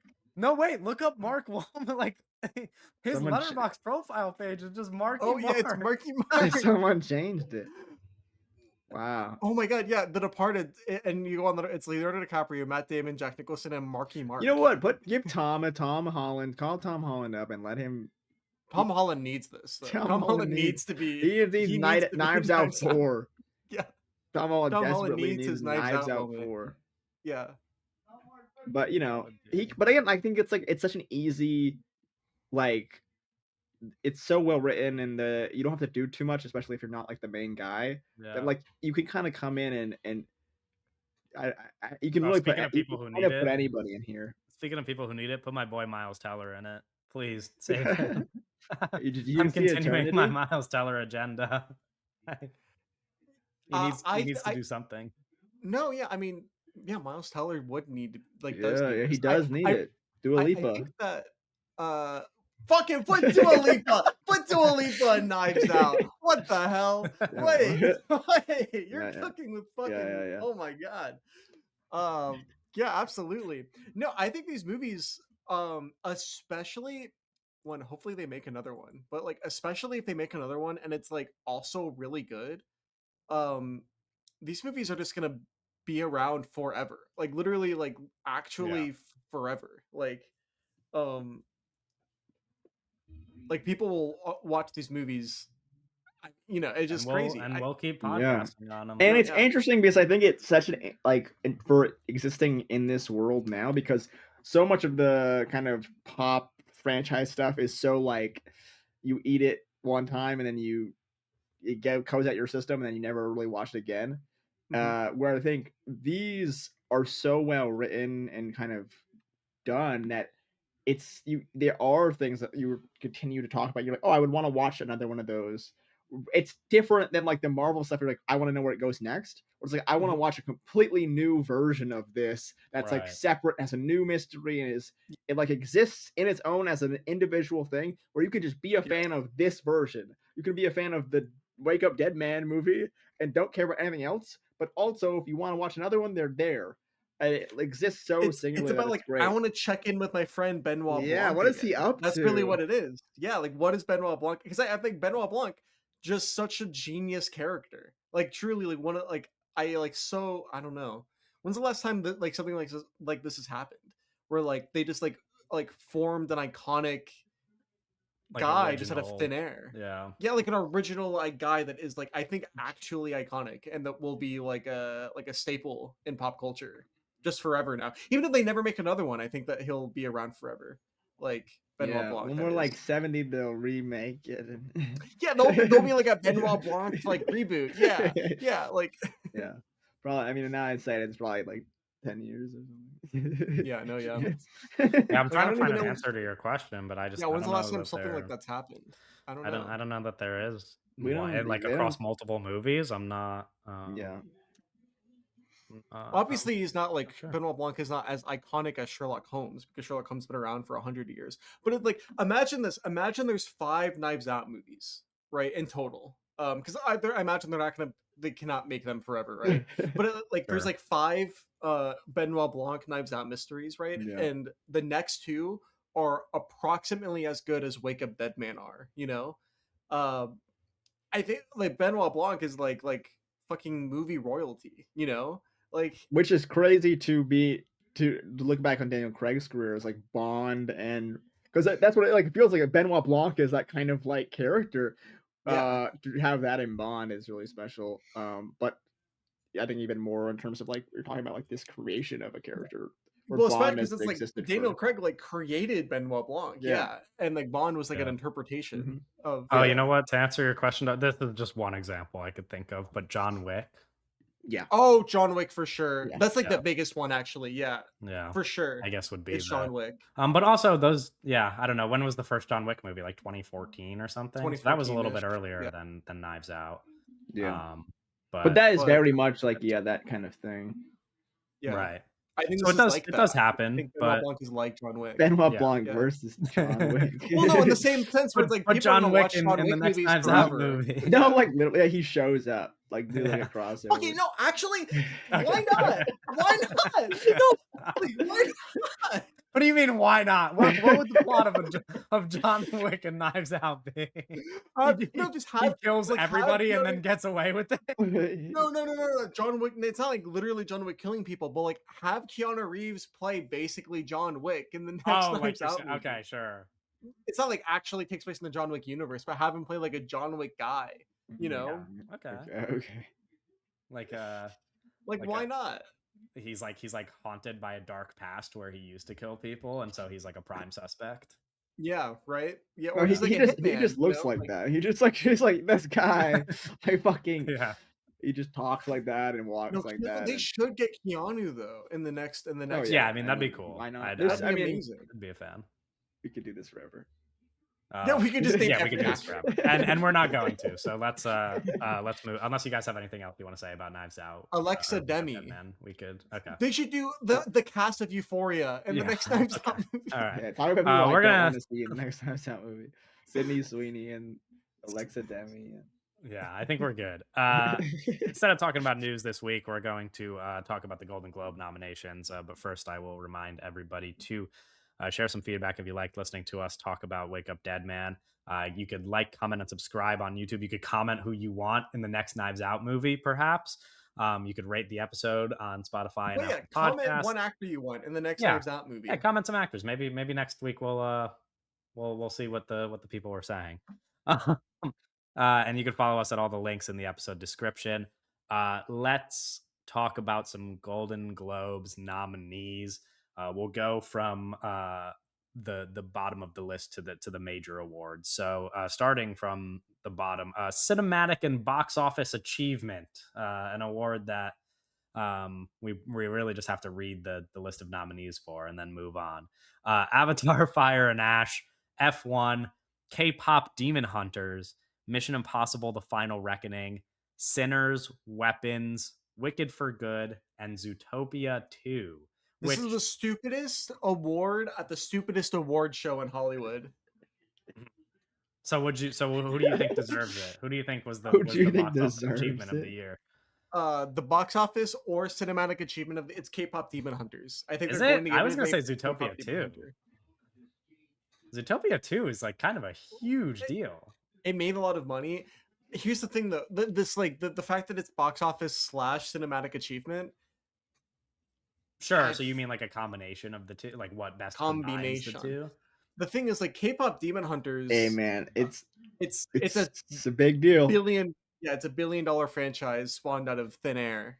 Sure. Yeah, maybe I think there's a case to be made for if we're Hunters. talking about a combination of the two. I think there's a case to be made for Sinners, right? Probably the most cinematic achievement of these, and then it also made much more in the box office than we could have predicted. I just don't understand this award enough to really. It's just like I'm sure. like I don't. Yeah, I mean none of us do. Nobody really know. It's a dumb award to apply real logic to because it feels like the voters don't do that themselves. They don't even know. They're just like sure. Yeah, they're just like yeah, why not? Right? I do. Everyone's grading on like different rules and stuff. Yeah. I hope it goes to Sinners. That'd be cool. You know what if Avatar wins before the movie comes out? Well, the awards happen after the movie comes out, so that wouldn't. But be like the case. not that long after. If it wins, sure, right now, pretty like, soon after. But yeah, that's cinematic and box office achievement. Another award that I don't know if you guys really have any opinions about: best original song for a motion picture. Dream as One from Avatar, Fire and Ash. Golden from K-pop Demon Hunters. I Lied to You from Sinners. 2 songs from Wicked for Good, No Place Like Home and The Girl in the Bubble, and then Train Dreams from Train Dreams. I don't even remember that. Yeah, I don't remember either. It's gotta be I Lied to You by Sinners. Sinners should win. It's gonna be but Golden's going to win. Golden's going to win. I do think K-pop Demon Hunters will. Have you guys seen K-pop Demon Hunters yet? No, I was thinking about. I'll see it in 30 years with my child. I watched it before it even became a big deal. Oh, okay. Yeah. Just because it was like no, like I watched it and I was like, oh, it's fine. And then I was watching it become more popular, and I was like confused because I was like, I watched this movie and it was like whatever.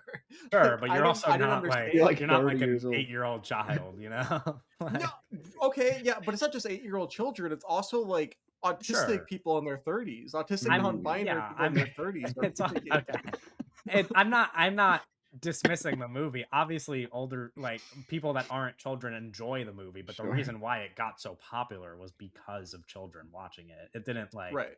it's not a huge deal because adults are obsessed with K-pop demon hunters. It's a huge deal because children are. Right. So yeah, I don't know. Yeah, I think it'll probably win, but I Lied to You would be cool and Yeah, no, deserving. that's a good song. That is Yeah, a good song. I enjoy it a lot. On the subject of music, best original score for a motion picture. We've got, I'll just read the list of movies: Frankenstein, F1, One Battle After Another, Seurat, Sinners, and Hamnet. One Battle, Um, right? I mean, uh, Yes. that feels yeah, like that's the It Johnny should be King One movie. right.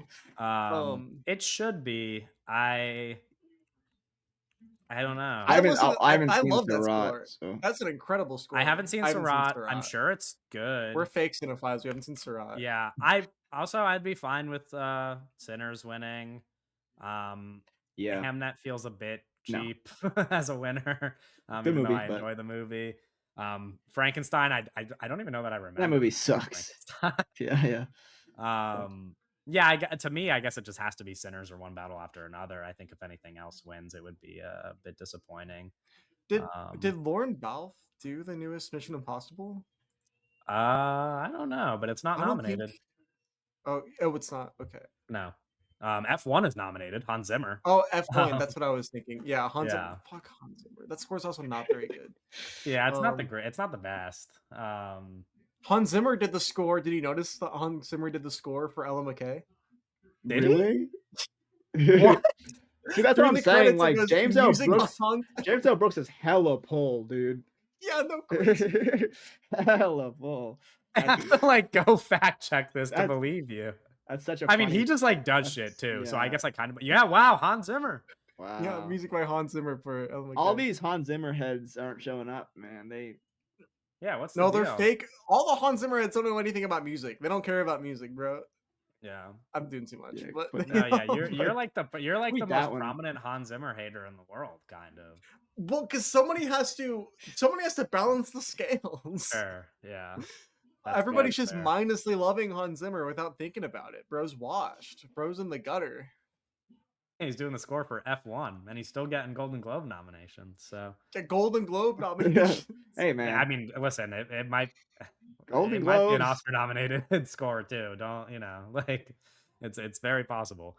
It's a gold. Best screenplay for a motion picture. Worth noting, the Oscars do 2 categories for this award: original and adapted. The Golden Globes just have best screenplay with 6 nominees. So the nominees are Hamnet, It Was Just an Accident, Sentimental Value, One Battle After Another, Marty Supreme, and Sinners. It'd be cool if it was just an accident wins. It'd be really cool. I think it's going to get nominated for the Oscar, so that's exciting. I think all 6 of these movies will get Oscar nominations just because the Oscars have more spots for screenplay, of course. Yeah, I think Sentimental Value or It Was Just an Accident would be the coolest picks here, in my opinion. I don't know if you guys have strong screenplay opinions. When are you guys seeing Marty? Christmas when Eve. it comes out. Okay, cool. I'm Yeah, seeing it on Christmas Eve. Yeah, I got tickets already.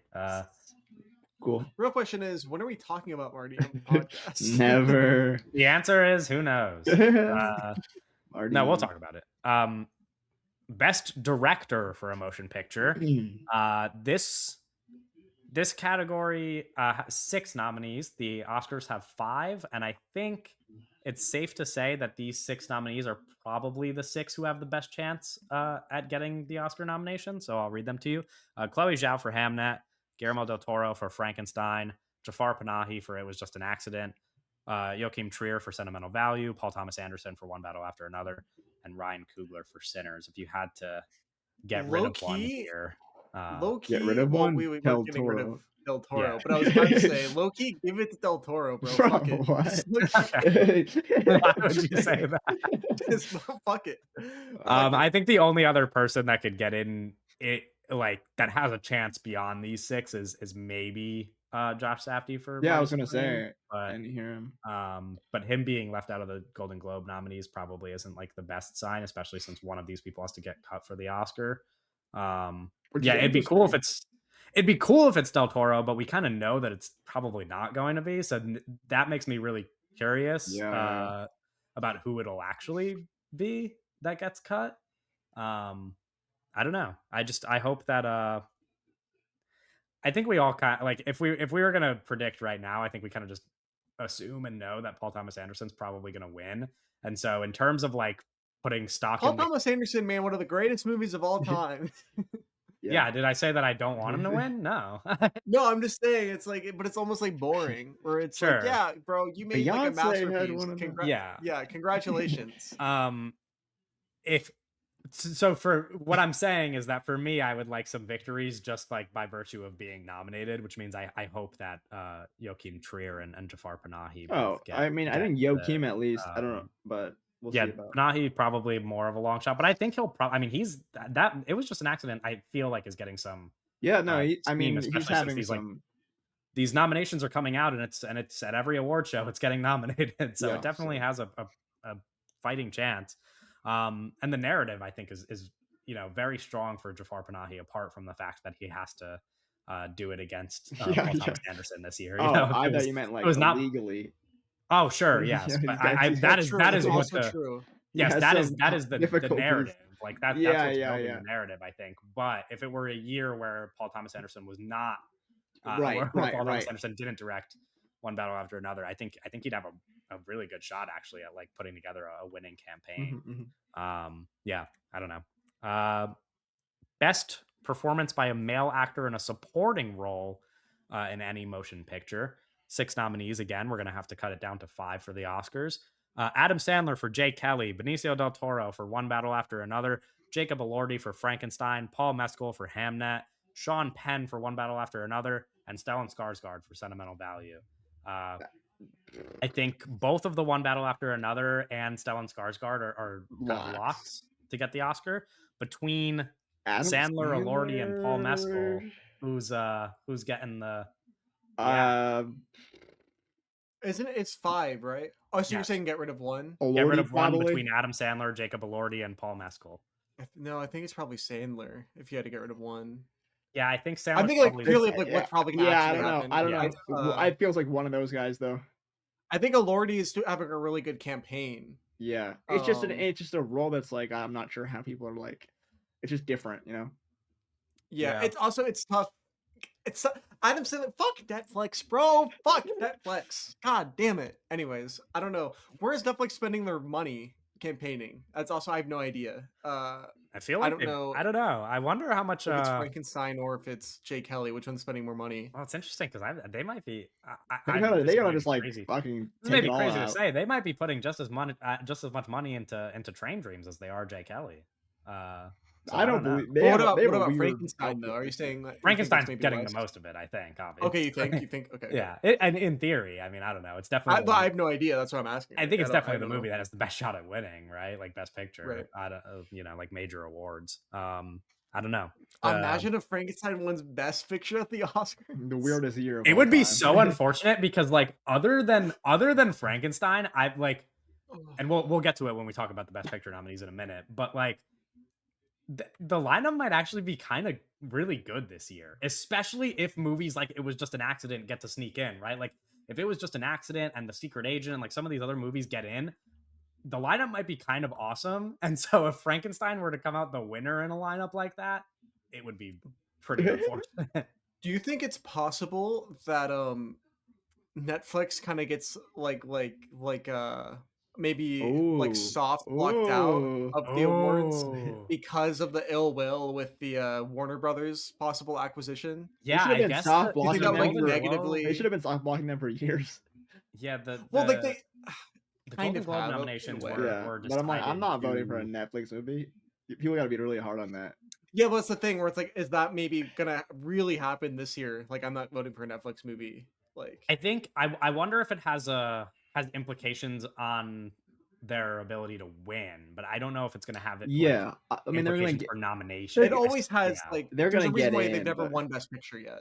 Yeah, Right. and I think it's. I Yeah, mean, this year is a hard year for them Yeah, to be this like, year is gonna be "Hey tough. guys, like vote for us." yeah. Yeah, it's like, dude, Yeah, I mean, I don't we hate we you. joked about it, but I don't actually think that Frankenstein has a has a real, like, chance at winning Best Picture, but you never know, I It's Hey think that man, competitive in a lot of categories, though. yes, it Little is. like Yeah. even if we're anything not, is yeah, possible.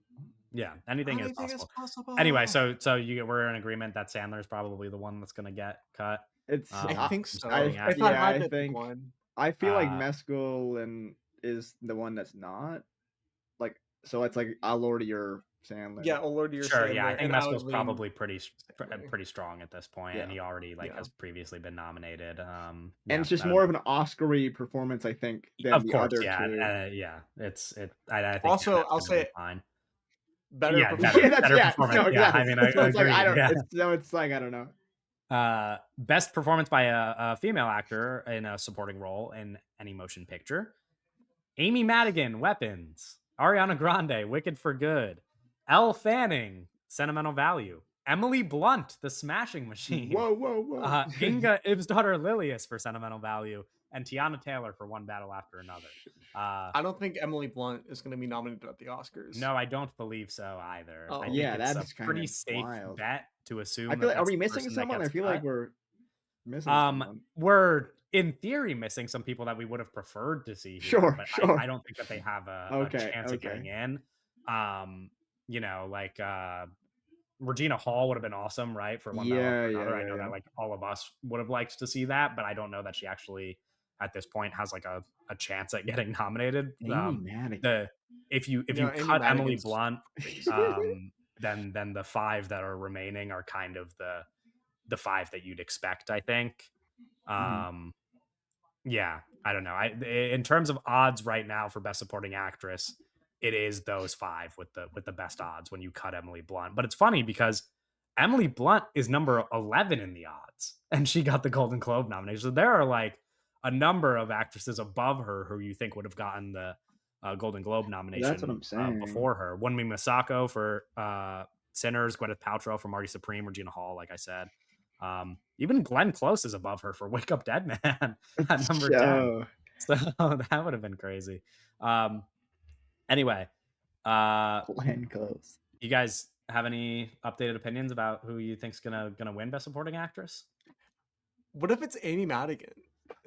Man, the steam just keeps the Amy Madigan train is going nuts. I'm not gonna lie. She. I think Doug has said as much on the podcast before. She seems like a lovely person. I just that you No, know I'm sure. I that's feel like we've kind of moved past Weapons though as a movie. yeah, Yeah, but I not her I have. campaign though. I mean, listen, Yeah. Weapons is Sure. probably not going to get any other That's what Oscar I'm saying, nominations. where it's like It will like she will get nominated. She's going which to be is like the lone Weapons nominee. weird. Um, Yeah, but I don't yeah, know. I feel like history will not be kind Weapons. interesting. Yeah, I feel I like don't we've know if already I kind of moved on from it. sure. As like, Okay, like we talk about sinners, but Weapons, I feel like is not going to keep like in 10 last as years. I long. feel like I don't know. Yeah. Okay, that's fair.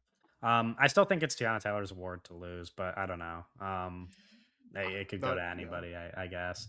Uh, moving into the lead actor categories, and these, of course, are split into two categories at the Golden Globes. So Oh yeah. way too many actors to decide on five Oscar spots. But best performance by a male actor in a musical or comedy: Ethan Hawke in Blue Moon, George Clooney in Jay Kelly, Jesse Plemons in Begonia, Lee Byung-hun in No Other Choice, Leonardo DiCaprio in One Battle After Another, and Timothy Chalamet and Marty Supreme. Damn These are it. low key better nominees than what's gonna actually happen at the Oscars, probably. It's a Yeah, good kind of, lineup. It's a probably. good Well, lineup. I don't know. Yeah. I think the Oscars lineup could be pretty good. We'll talk about the drama category in a second. But or do you want me to just read all the drama actors too, so that we could group the Yeah, yeah, 12 yeah. of them Yeah, yeah, together? yeah, yeah, yeah, yeah. Okay, so to add the best male actor in a drama category: Dwayne Johnson, The Smashing Machine; Jeremy Mhm. Allen White, Springsteen; Joel Mhm. Edgerton, Train Dreams; Michael B. Jordan, Sinners; Oscar Isaac for Frankenstein; and Wagner Moura for The Secret Agent. Uh, that category is so much weaker than the That's musical or you. comedy category. I hope that means that Wagner Moura is a Golden Globe winner. I don't know. That'd be really cool. Because the rest of that category is I don't really think I think Wagner Moura and Michael B. Jordan are kind of the two from that category with the Oscar nominee chances, but the rest of that category is like, I think it's the musical or comedy category where we're going to see most of these nominees between Leo, Timothy, Ethan Hawke, probably. Who's winning the Golden Globe for Best Comedy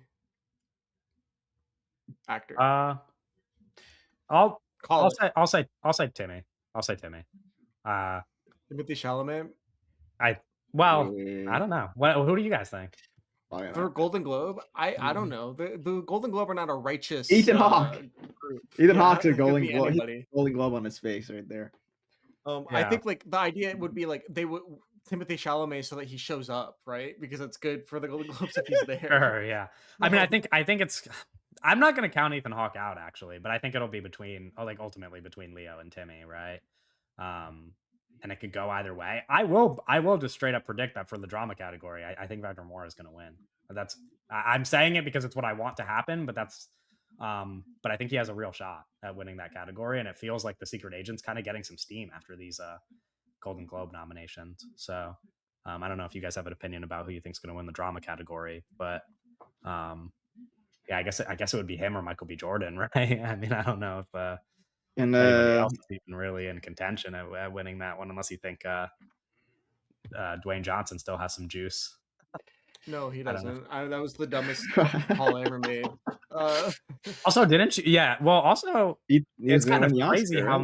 much when we were talking about the awards earlier this year, Jeremy Allen White was number one in the odds. He is just Yeah, like no one saw that movie. Nobody completely. saw that movie. That movie. Nobody gives a fuck about Bruce Springsteen. I'm sorry, bro. It's like he's not. Hey, hey, hey. Yo, he's Maybe not Bob nobody in, Dylan. in your part He's of the not world, Bob okay? He's Dylan. not He's Bob not Dylan. Bob Dylan. That movie, Listen, I in don't a even. certain Are I you gonna in a argue that he's Bob Dylan right now? Argue. I'm not saying he's Bob Dylan. In a certain part of the country, he's much more important than Bob Dylan. yeah. um, Well, Yeah. Do they go to movies in those parts of the they country? I'm pretty sure a lot of people in New Jersey went to go watch the Springsteen movie, if I had to Yeah. guess. yeah. Well, I did not watch it, but I'd imagine a lot of people did. Anyway, so your predictions are what? Timmy or Leo for musical or comedy? I think that it's probably going to be Timothy Chalamet that wins the Golden Globe. Yeah. Yes. Owen, Yeah. you want to zag Timmy, from me and Timmy, Timmy. Come oh, on, give it okay, to we're me. all consensus. Hey, man, Leo ain't putting up a campaign like this. Yeah, Well, no, Timothy Chalamet, he's showing up not the to every event performance, saying like but he's basically showing up to every interview on the on like for his movie saying like I want to win the Oscar. yeah. Basically, he might as well be saying that yeah, like yeah, yeah. I want to win an Oscar. Hey, No I one. mean, to some people that might be going against him, right? Some people Yeah. aren't very Yeah, happy but about he's him doing doing this like whole. fucking these like Kanye album rollouts for every movie. Yeah, That's very different than like any other actor. I have to feel like that has something to that as a yeah. push. I feel like I think I guess it's harder for you guys to make a drama prediction having not seen Wagner Moore's I haven't seen the performance, but Wagner I'm Moura movie. I'm very excited for you guys to watch The Secret Agent. I really hope you guys like it as much as me. To me, it feels like a movie where, when we talked about sentimental value on the pod a couple weeks ago, I rewatching that movie for the second time made it my favorite movie of the year pretty much. yeah. It feels like that could happen with The Secret Agent, where like if I get to see it a second time, it might just be my favorite movie of the year. I've like not stopped thinking about that movie. It's that good to me. So I hope you guys like it. I mean, yeah, and I think Wagner Moore is my favorite performance of the year probably in any category. To move on to the actresses, best performance by a female actor in a musical or comedy, we've got Amanda Seyfried for The Testament of Anne Lee, Chase Infinity for One Battle After Another, Cynthia Erivo for Wicked for Good, Emma Stone for Begonia, Kate Hudson for Song Sung Blue, and Rose Byrne for If I Had Legs, I'd Kick You. Wow. And then in the drama category, these are pretty stacked categories, both of these. In the drama category, Eva Victor for Sorry Baby, Jennifer Lawrence for Die My Love, Jessie Buckley for Hamnet, Julia Roberts for After the Hunt, Renata Reinsva for Sentimental Value, and Tessa Thompson for Hedda. Tessa Thompson. Yes, I've heard that movie is very good, and I've heard that she's Yeah. very good in it. Like all 12 of these performances are like pretty great. Like to narrow these 12 actresses down to 5 feels kind of wrong. Like compared to what we just read in the drama category for actors, uh, Yeah, no, you know, I love women. yeah, Real. yeah. Shout out. I mean, Uh, I none of us have seen Song Sung Blue yet, which comes out like yeah, next it week, looks I think, right? incredible.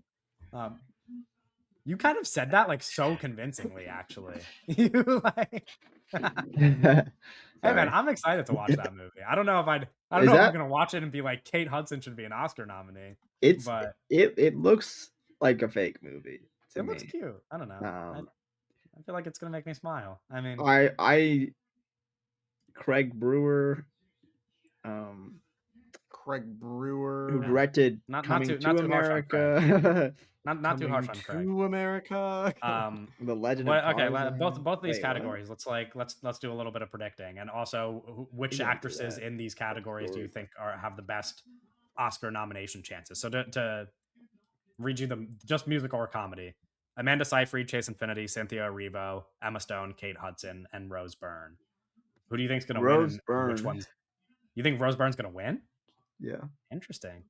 Wait, this category at the Golden Globes? Yeah. Listen, I think Cynthia that's Erivo. I Cynthia think that's a Erivo, very Golden Globe no. winner. I think Rose Byrne has a better chance than Cynthia Erivo, actually.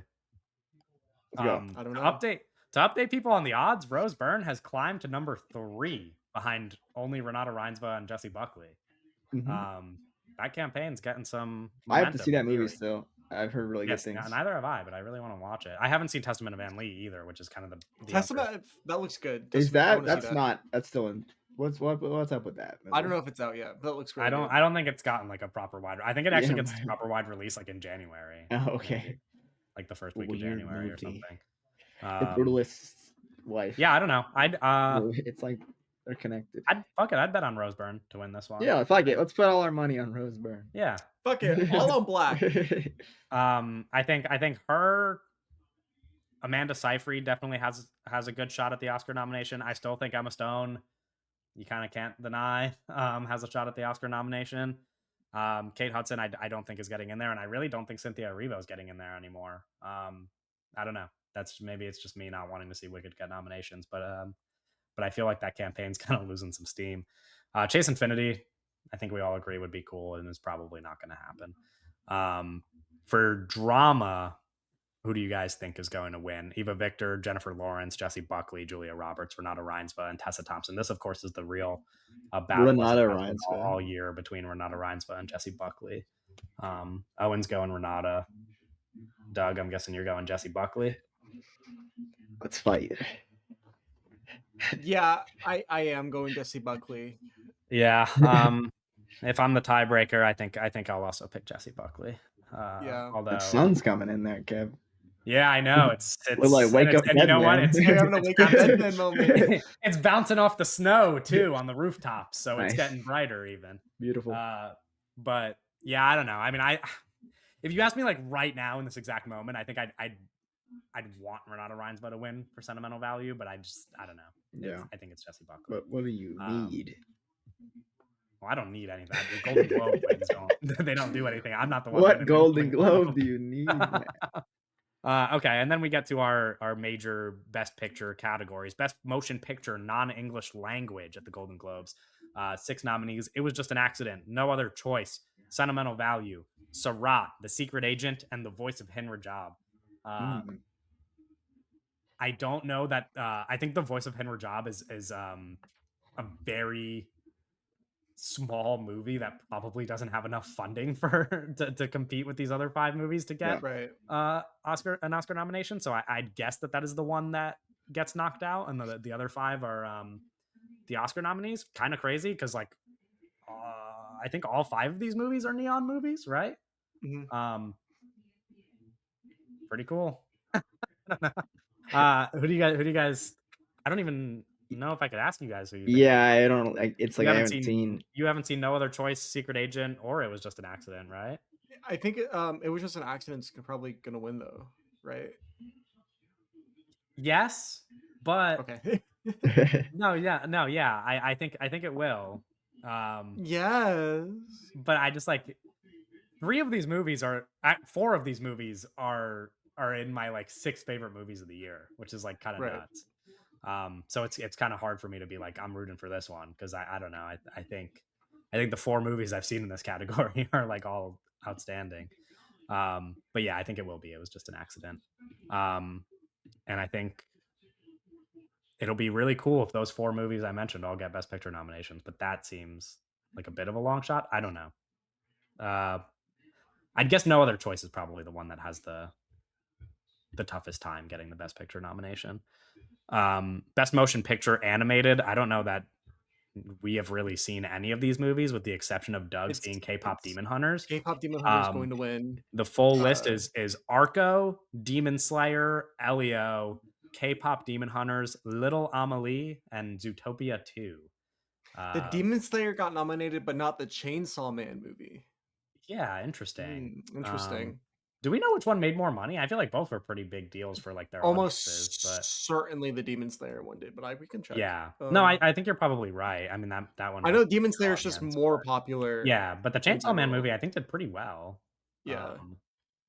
I don't know. Um, You could check that while I move on to the next category I because am looking, yeah. I don't think that we have any opinions about the animated category.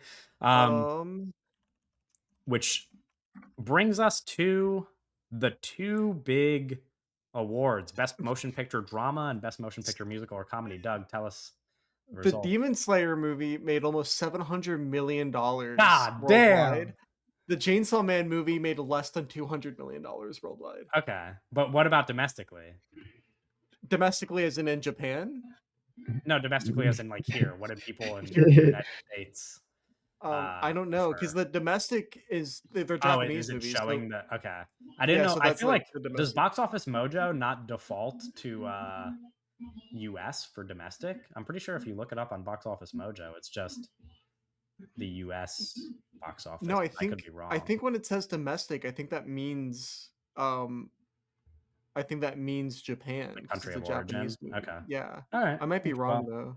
I then don't know. I guess we won't know. Anyway, the 2 best picture categories. I'll read all 12 nominees, and we could kind of discuss what the big takeaways are. I think there's one very obvious one. Best motion picture, musical or comedy: Blue Moon, Begonia, Marty Supreme, No Other Choice, Nouvelle Vague, and One Battle After Another. And then Best Motion Picture Drama: Frankenstein, Hamnet, It Was Just an Accident, Sentimental Value, Sinners, and The Secret Agent.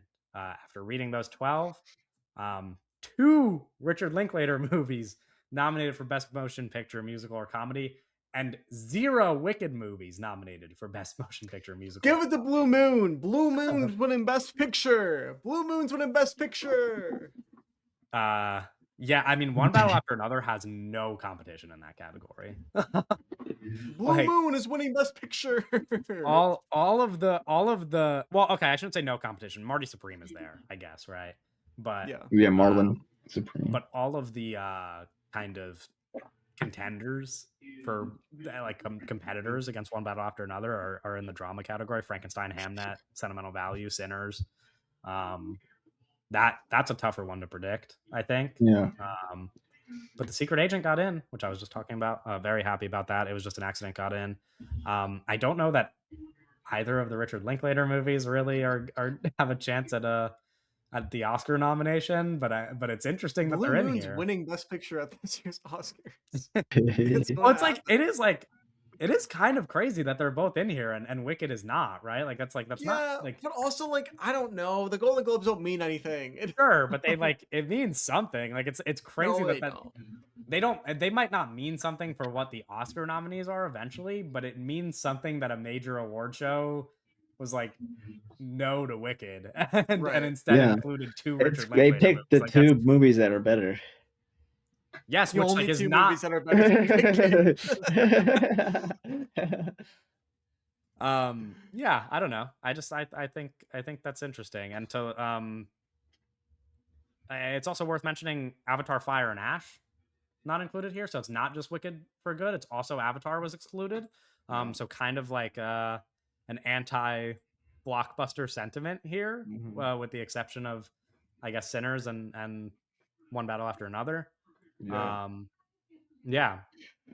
Uh, also, Train Dreams, I believe, is not one of these 12, Good and Train riddance. Dreams is in the top 10 for Oscar odds. So, Yeah. Wow. Golden shaking it up. yeah, Jay Kelly not included either. Poor guy. Yeah, poor guy. Anyway, those are the Best Picture nominees.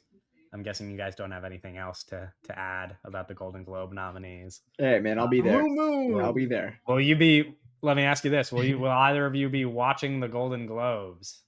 I would rather fucking do so many things in my life than watch the Golden I'm Globes. gonna be honest, I wouldn't. I'd rather rewatch the Game Awards that just happened. The event I already watched. Who's Is Elle Fanning gonna be there? it's Nikki Glazer's coming back, right? Yes. Okay. Yeah. Okay. Hey man, Woo. she was funny. She was funny last year. No. She was funny. You can't say no. You didn't fucking watch them. I think I did watch the Golden Globes last year. Did you? I think so. I watched hella award shows last year. I watched the actors shit last The year SAG too. Awards? The SAG Awards. I watched those You last year watched too. the SAG Why? Awards? I mean, why? You Where's literally acting like the talk- SAG Awards are like matter less than the Golden. The SAG Awards that's a real awards body. Sure, but you literally were just talking about how you don't care about watching award shows. That's all you. No, I don't care about the Golden Globes. The Golden Globes are evil. Okay. The Golden Globes, that's the award show from hell. I kind of like the Golden Globes. I kind of like the Golden Globes. Owen, weigh especially in here. Especially now that they've been reformed a little bit, you know. Owen, they've been reformed. Owen, drop some takes. Back me up. I like when Paul Giamatti got In and Out. That was fun. I wish I got In and Out. Wasn't that after the Oscars? No, he didn't. He didn't. He didn't win win the an Oscar. Okay. He won the Golden Globe. I've been to the In and Out. That That, he that went they to. go to. You Yeah. didn't have It's the one on you Hollywood didn't have a Boulevard. Golden Globe though. How'd it go? How was your burger? It was good. I mean, this was years ago. Well, last time I was in You Hollywood don't remember Boulevard. the taste of the In-N-Out Yeah, we burger? should go to LA. It was good. We should go to LA. We should go to the Oscars. We should. Okay. No, we should go to the Golden We should Globe. podcast at the In and Out by the Dolby Theater on Hollywood Boulevard. Now we should stake it out, wait for them. Doug, what do you Yeah, think we about should- In-N-Out? What do you think about In-N-Out's fries? I think they're fine. What do you think about In-N-Out's fries? I think they're the worst fries in all of fast food. I think that you're a It's- bitch. I think they're. Fuck I think you. they're like actually Damn. awful. No, It's been here's the too thing about long. Their In-N-Out. milkshakes are good though. Their Here's the milkshakes thing are about delicious. In-N-Out that nobody considers. The Mm. part of what makes In-N-Out so good is that it's so inexpensive compared to other fast food of a similar quality, right? Sure, It's but Wendy's is even cheaper than In-N-Out, and they got better fries. What do you like? So just get In-N-Out is fries. better than Wendy's. That's my point that I'm getting at. Like overall, it's better. Yeah. And also, you get you get them I asked- animal style fries. I asked you Animal about style fries. fries though. are good. No, but you can't be like, oh, the fries are good because of what I put on it. Because what if you put that on a better fry? What if you went to Wendy's But you and can't got go to them- Wendy's and get the fried animal style. Sure, but I'm talking about the integrity of the fry. I'm not talking about what goes on it. It's I don't about- care. Yeah, I don't you care don't that walk. you Oh have my to god! eat Well, you them don't go animal into a style. restaurant and you're like, oh, can I like? No, it's about the whole experience. Okay, you're not like, okay, but sure. It's like what if in a vacuum? What if like who would win in a 3-point contest? No, that's not. You're not shooting threes in a 3-point contest. They're out there like fucking defending you. You're shooting contested shots. Okay, it's about the whole experience. Okay, I'm not talking about like which fry is better in like a gave you a hypothetical like dollar. fucking hyperbolic time chamber. Okay, It's not a That's not what hypothetical. You could go to both restaurants and get both fries. Maybe you not- can't go to it's not like Wendy's you- and it's get not like like you animal don't style. Okay, compare but these. animal style They fries. exist. You could walk into In-N-Out, get an order of fries, put them in your mouth, and be like, "Damn, these suck." Yeah, but this second, you know what I'm saying? Okay, but try animal style. Then they're pretty good. Okay, You can't do that at Wendy's. It's just they suck you out. Kill yourself. Okay, like I don't know. Fucking the life. You the know life what? I kind sucks. of want to kill myself when I eat In-N-Out fries. They're bad. Bro's like the fried potatoes. Yeah, man. Listen. You're the one that brought up In-N-Out. No. I don't even Blue eat Moon for burgers. Best Picture. Fuck. What? Blue Moon for Best Picture. Oh, sure. Did you guys see the video game breakfast menus at McDonald's? I literally What? avoid McDonald's at all costs. They got like you can get like the Last of Us meal at McDonald's. Well, I don't know. I was. You can get everything at McDonald's. You get They're the, always, it's like they're they always got the doing shit there. Yeah, Dude. they no, got like they- the Expedition 33 kinda- meal. At Yeah, that's McDonald's. they're gonna have The Last Baby of No Us. Money doing a concert at McDonald's. soon. Look, everything. Remember the Travis is- McDonald's is literally the Fortnite of fast food places. It's like Remember the they Travis do Scott everything. meal? Yeah, I do. I remember it being a big deal, which is like stupid. Oh man, Um, what happened to anyway. Travis Scott, Owen? Oh wow! What It all happened? started one day. There was a big day that Okay. it got really bad. Yeah, so Next this week. thing that happened. Next week, episode 146. It is the episode that listeners of the pod have been waiting for. Wait, Avatar, Fire Oh, and shit. Ash on the pod. Next Yeah, clear week. your fucking schedules for this one. Clear your schedules. We will see you later. Woo, woo.